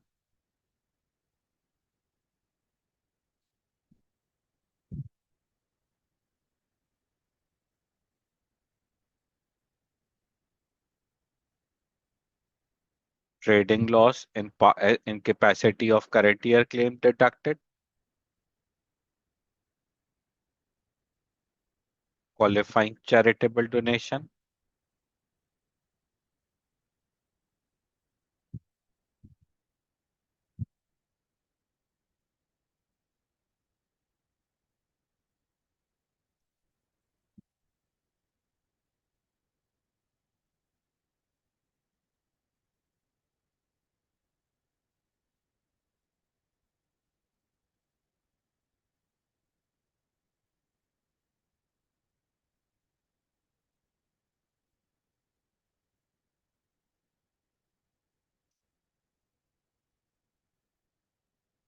guys, I'm done. Uh, Now really look forward for your questions. I understand picked up less questions maybe while attempting it, but now it's your time to ask the questions.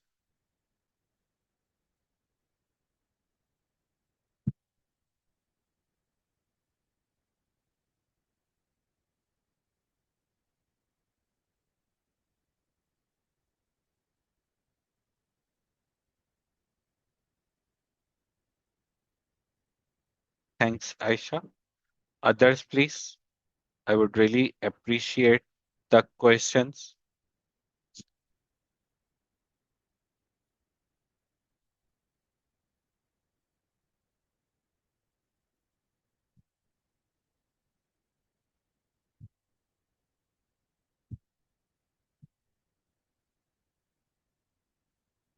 I have feedback from Aisha. What about others?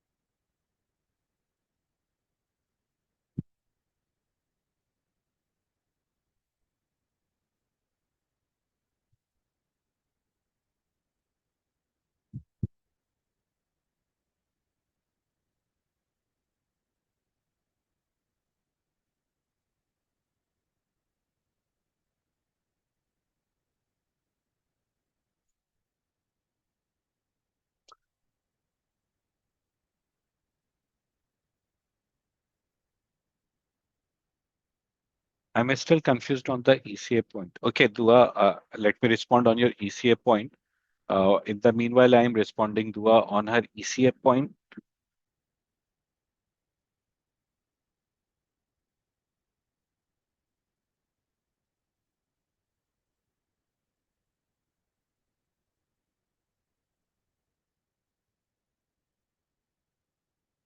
Mm, Can I have any question from others? So special pool, yeah, that you are right. So is it a special pool or is it main pool? Machinery, simple machinery. Is it a special pool or is it main pool? If it's main pool, it would be 100. If it's a special pool, then it would be 50. And then rest of the 50 would be recorded in a special rate pool. So that's why complete 100%. If imagine if this is a special rate pool, then I would have deducted into 50% over here. So I would have done it in this way. 50% here and 50% here. Then my answer would be in this way.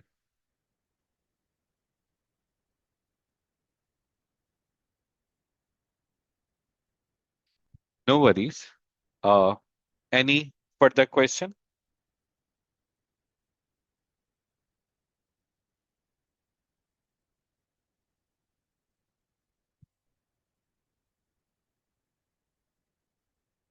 Kamal, Aisha, Faiza,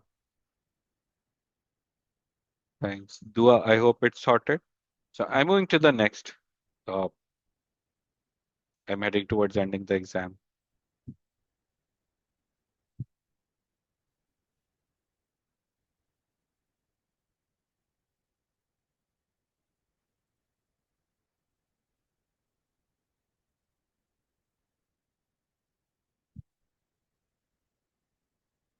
Why I am unable to do it? I didn't left any incomplete.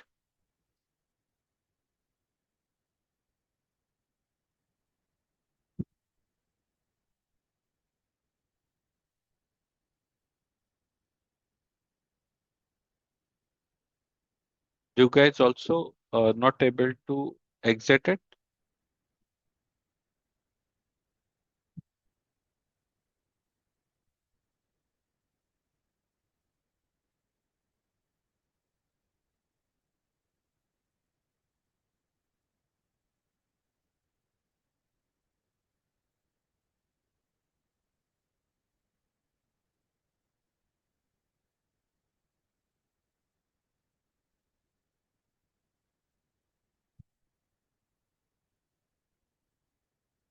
Can you guys, you guys able to mark complete your exam, like end your exam?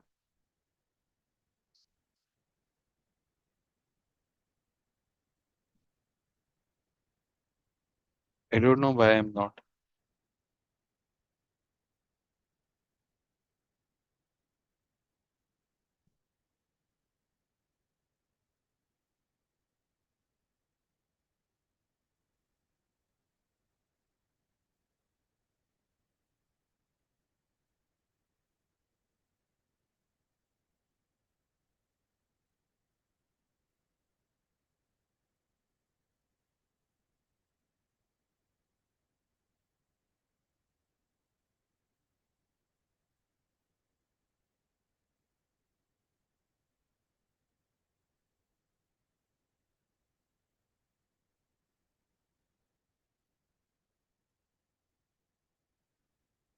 You guys facing the same thing, or is it only me?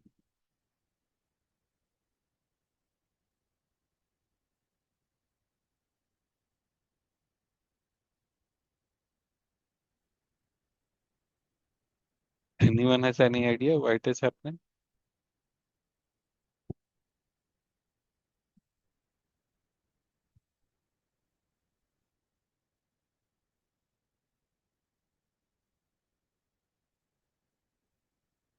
Okay, so I directly close the paper.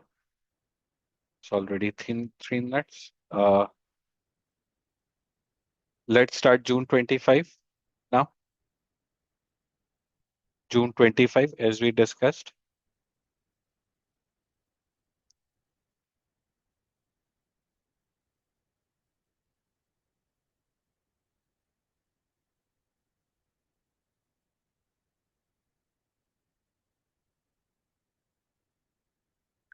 So I have two options for you guys. If you have any queries to ask, you can ask your queries. If no queries, then we can start June 25 paper.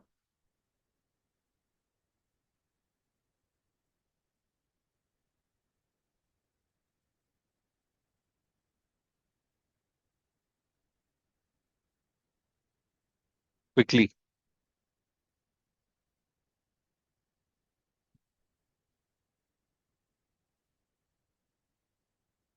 Kawal, can we keep it for 5 minutes?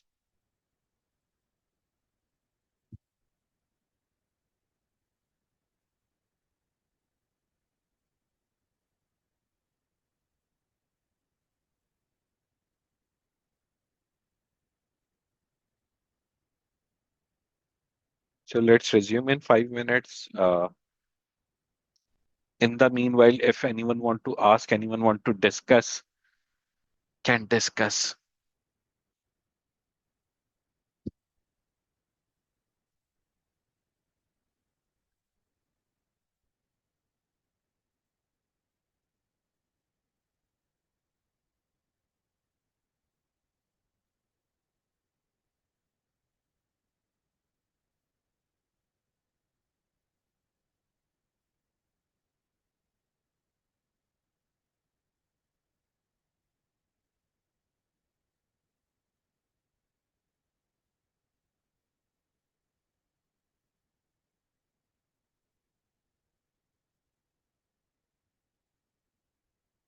So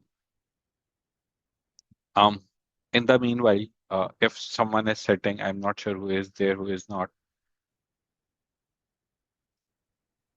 What's your plan to attempt the paper? Like section A first, section B first, section C first?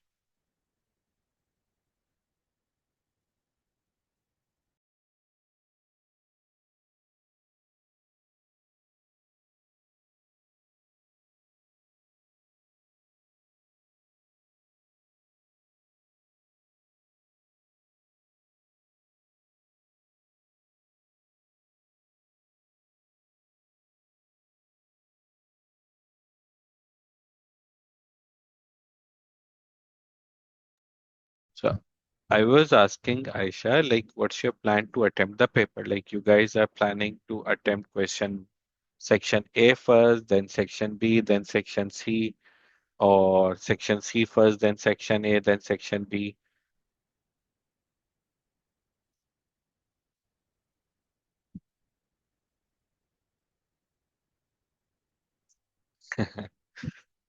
Follow the sequence. Great. Uh, Dua, Faiza, if you guys are here.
Let's wait for 1 more minute. Then we'll start.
So I hope everyone back.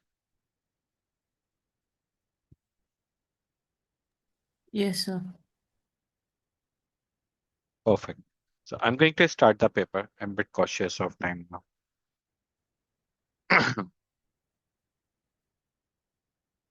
This scenario relates to 5 requirements. You should assume that today's date is first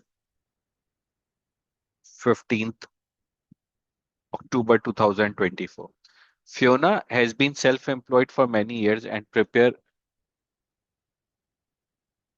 accounts to 30th June each year. She has forecast her taxable trading profits will be year ended 30th June 24, year ended 30th June 25, year ended 30th June 26.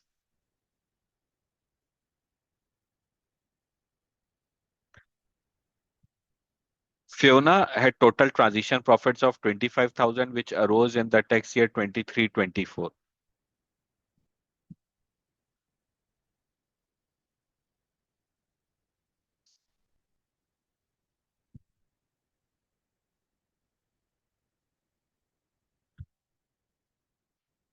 Emily, Fiona's sister, Emily has also run her own business for a number of years. Her sales have always been exactly 65,000 per month until the beginning of July 24 when she won a new contract. From July 24 onward, uh, her total annual monthly sales have been 10,800 per month and will stay at this rate at the foreseeable future. These sales figures are stated exclusive for VAT. Emily sales are all standard rated for VAT purposes. Emily of Garth, Fiona brother Garth becomes self-employed on 1st October 24. Garth has two full-time employees who are paid in excess of employer class 1 NIC threshold. He is therefore entitled to annual employment allowance. These employees are paid monthly. Garth has correctly calculated the following amount of NIC in respect of the tax year 24-25. Until 1st October, Garth was employed with all of his tax liability being collected under pay as you earn. Calculate Fiona trading profits, which will be taxable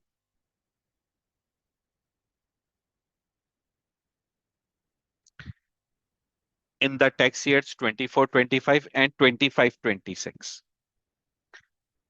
24-25 and 25-26.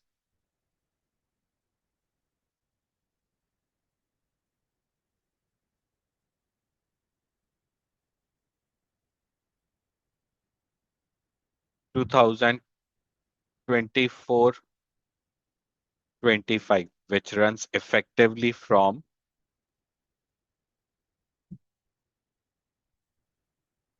6th April 2024 to 5th April 2025, right?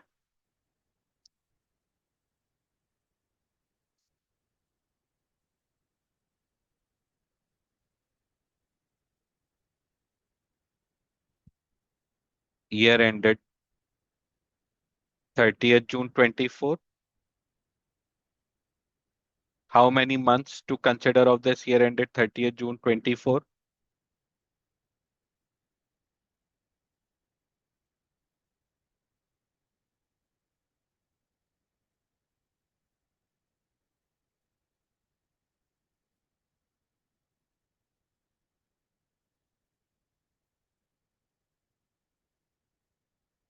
Then year ended 30th June 25. Out of June 25, I will be taking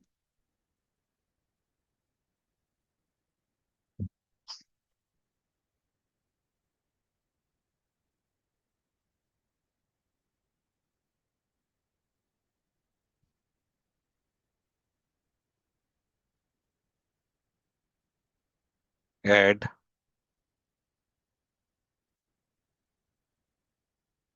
transition profits. Transition profits were 25,000 divided by 5.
Then year ended 30th June 25.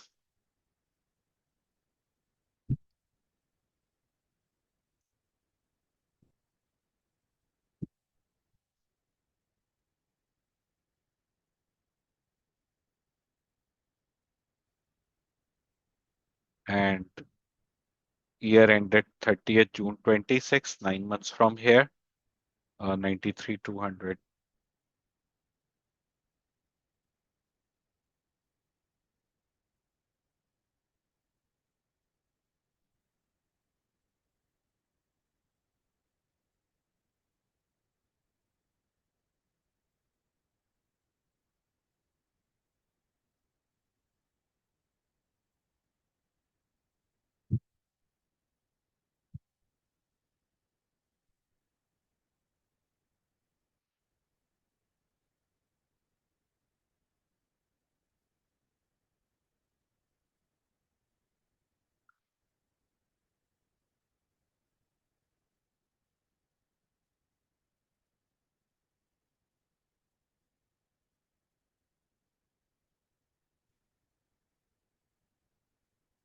Um,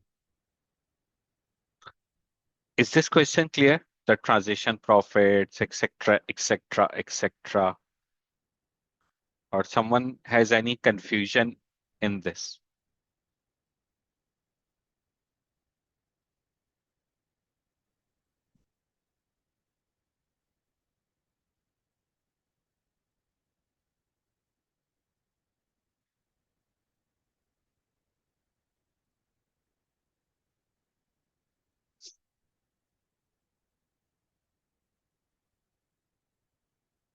Okay, I'm moving forward. Like, I hope you guys done copying that. I'm moving forward to part B of the question.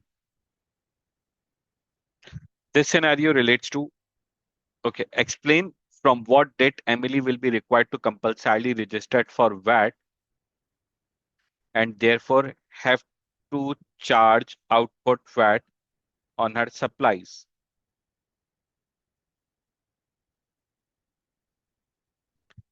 Uh, Part B. Fiona's sister Emily has also run for a number of years.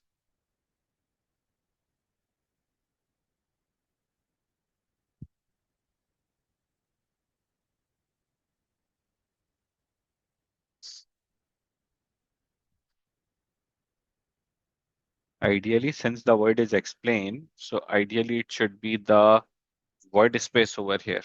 But well,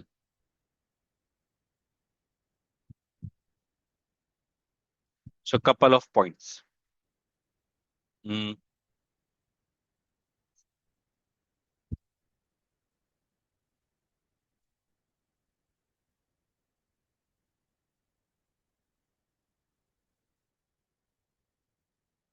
the VAT registration threshold limit of 90,000 has been exceeded on. So if I think he starts his business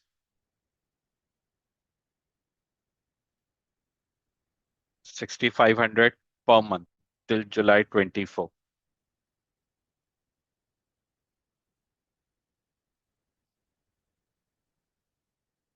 So guys, this is what just a question I'm doing it for you guys, okay? Like a mathematical illustration. 6,500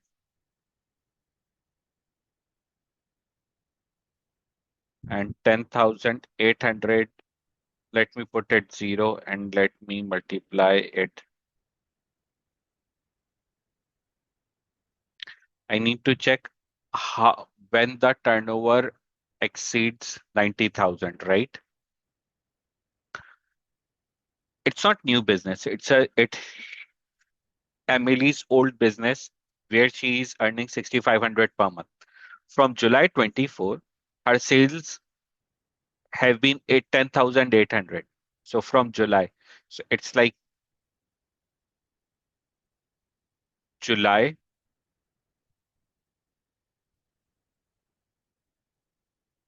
August,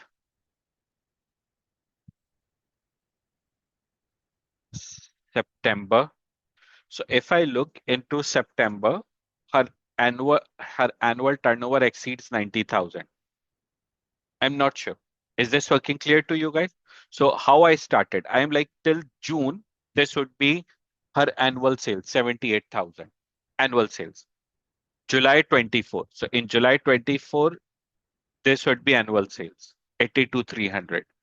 August 24, this would be her annual sales. September 24, this would be her annual sales. So her annual sales threshold of 90,000 exceeds on September 24. Okay. The VAT registration threshold of 90,000 has been exceeded on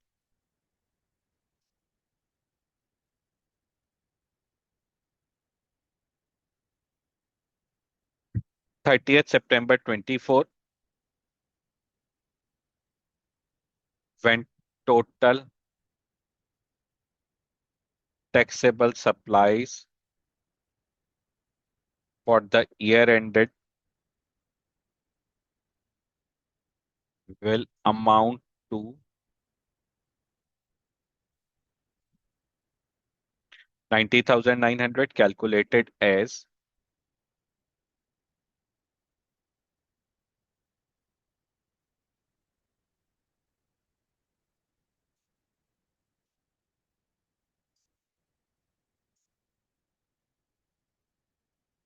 I hope this working calculation is perfectly clear to you.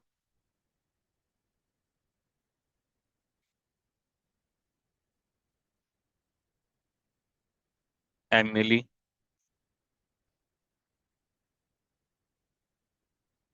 will have been required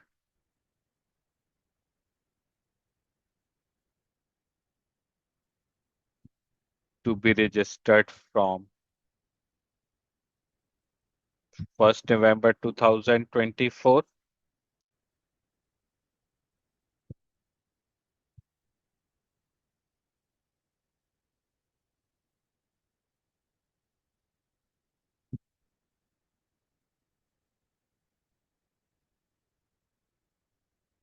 She get 30 days to apply for registration and have to charge VAT from first day of next month.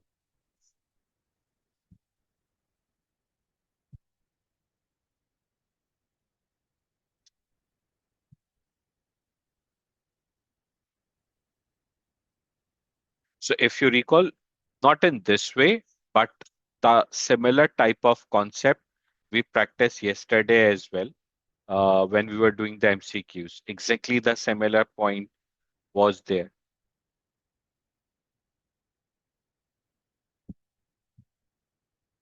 Compulsory registration, when to charge VAT, type of discussions.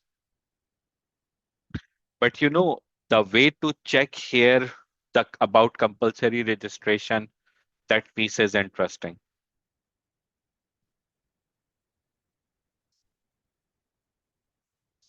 And you should learn that it can be examined in this way as well. Like it's not necessary that it would be always straightforward.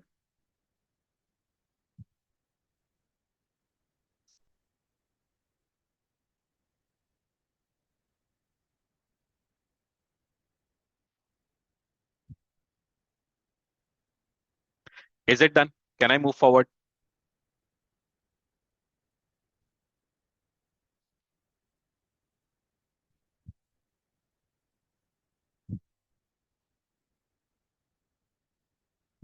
Thanks, Aisha. Others, please. Can I move forward?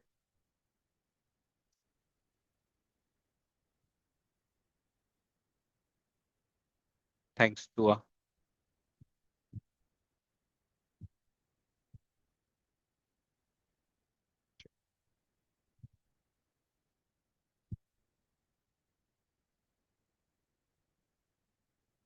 Um, Faiza, Kamal, anything from your side?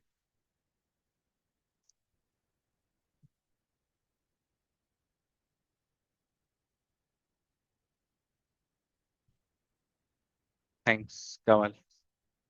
Thanks, Faiza.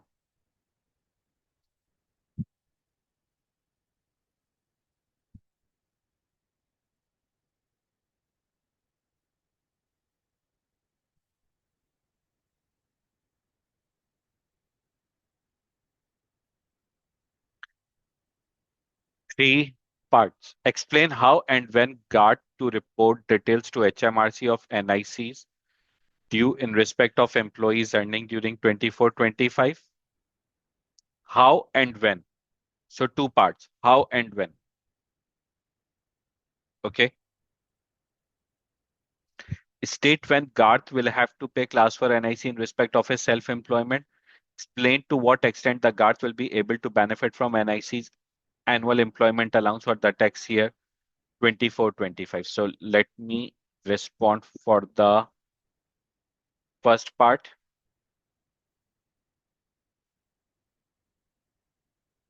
Class 1 NIC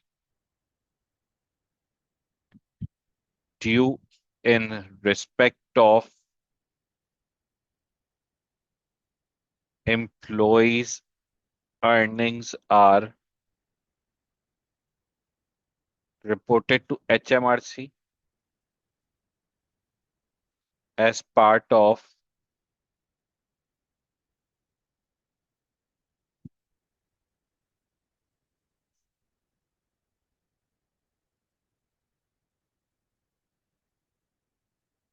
payee reporting.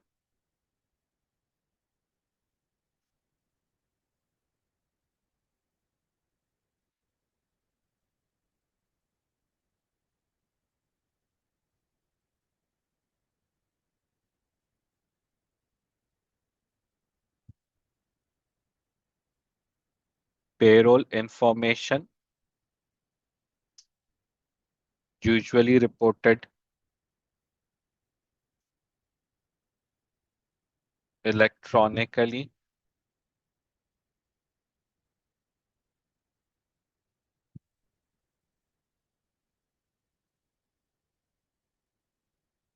on monthly basis.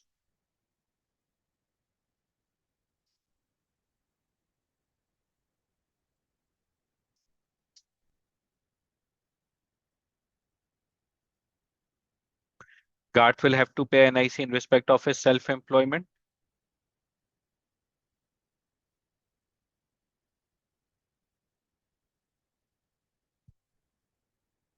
Garth will have to pay his class 4 NIC for 24-25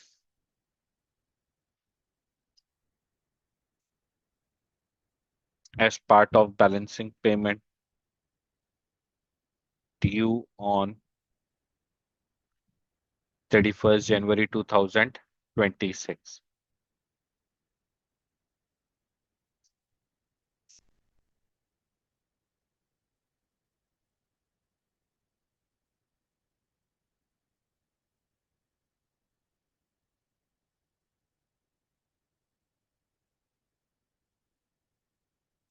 To what extent Garth will be able to benefit from NIC employment allowance for the tax year 24-25? The NIC annual employment allowance of 5,000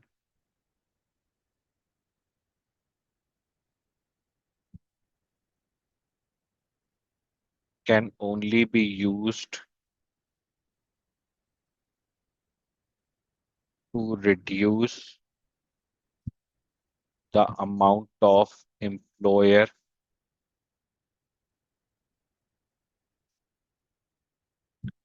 class 1 NIC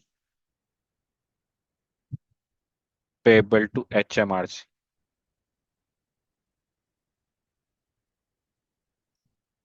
So for 24-25, Garth will be able to get benefit by 1362, i.e. the amount of class 1 employer NIC.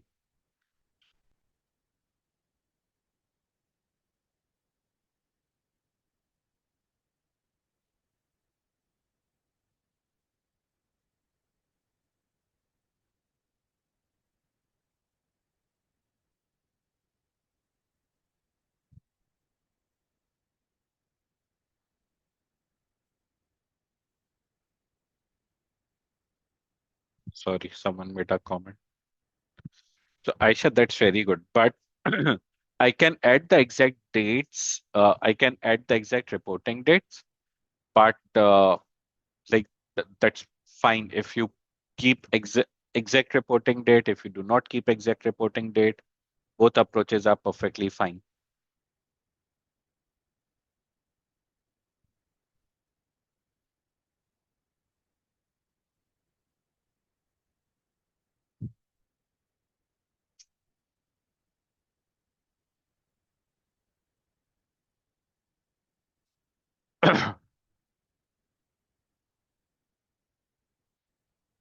um, any feedback around this?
Perfect.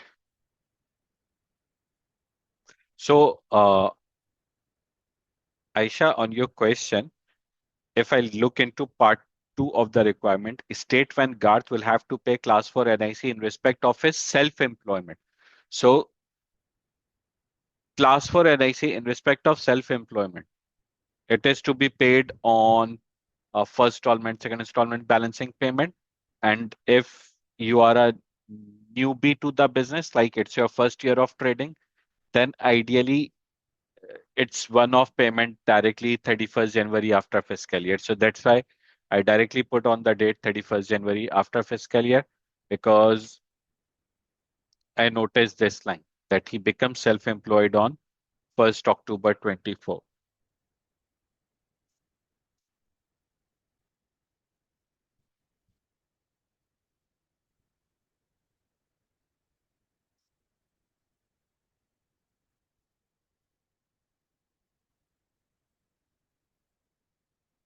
Mm,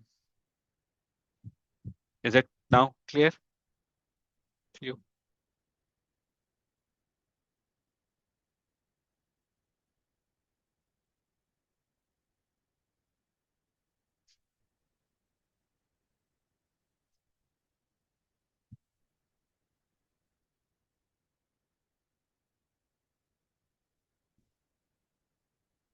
Aisha, is it now clear to you?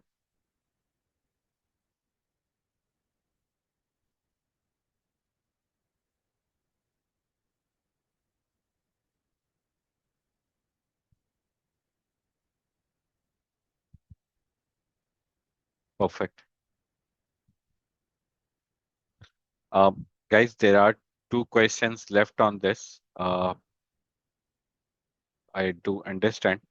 Can I ask you one favor? Like two options. Either I record it and share the recordings with you. I got to go actually somewhere uh, for iftar, so that's why I like to keep it till here for now.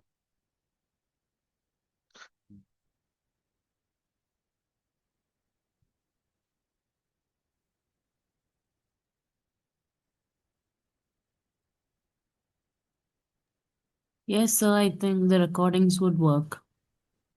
So what I will do is I'll share the recording for these two questions separately.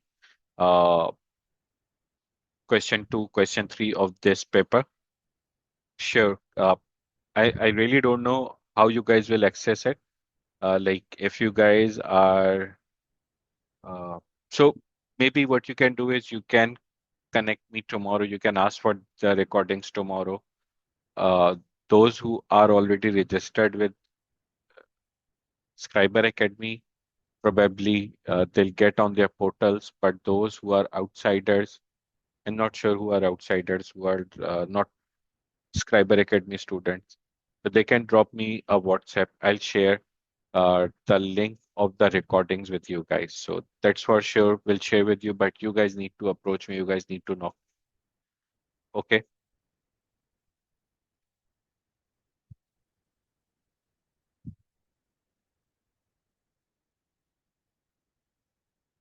perfect. So just if I ask, how many of you are a student of Scriber Academy? Aisha, Dua, Faiza, Kamal.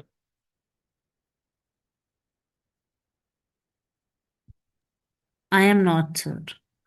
I'm Okay, outside. Faiza. Uh,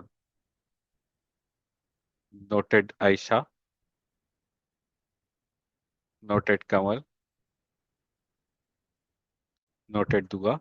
So the good thing is, since all of you guys are outsiders, so maybe you all of you guys need to ping me, knock me, let's say by day and today, so that I can assure or I can provide you guys by tomorrow somewhat daytime so that you will get benefit from this. But one thing for sure, it will not be more than 1 hour for both the questions. And if you have still any question, please feel free to reach out, raise your hand for the question. Okay.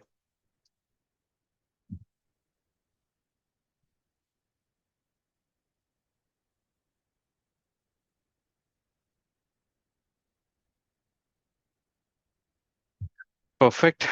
Thank you very much, guys. Thanks for understanding. If it's not that thing, I really not like to uh, you know close the class in between, but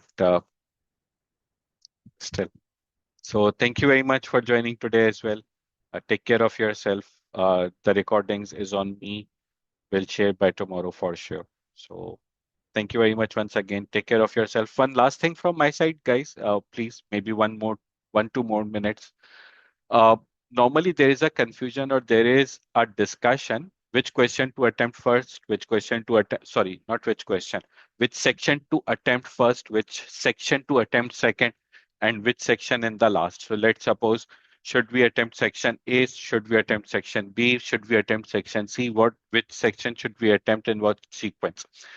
That's a very common confusion while attempting the questions, while attempting the paper. So just couple of things on these lines.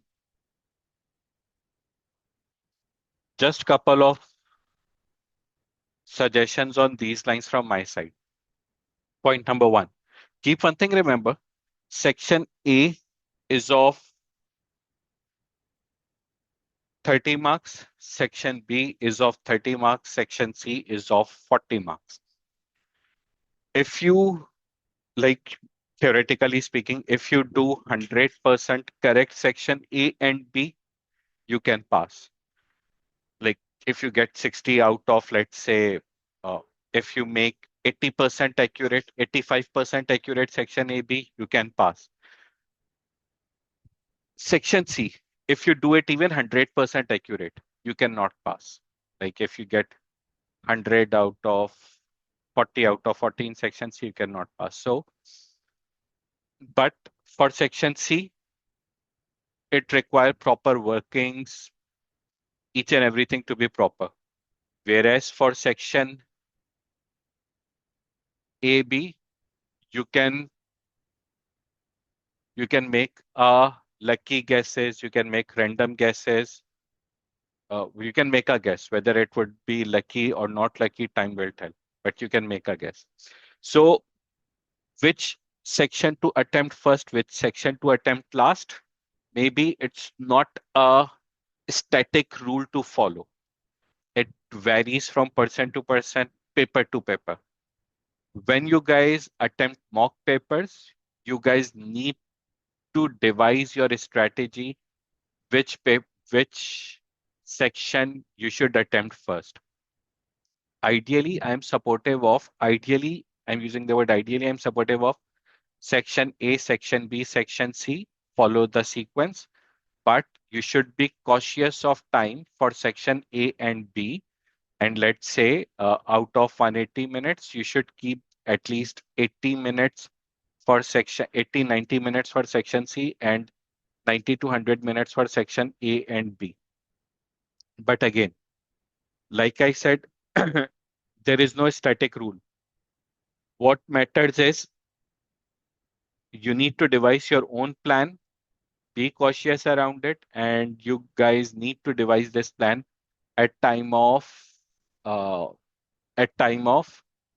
finalizing attempting the final mock. So at time of attempting the final mocks, you guys should finalize it in your mind which section you should attempt first, which second, and which in third.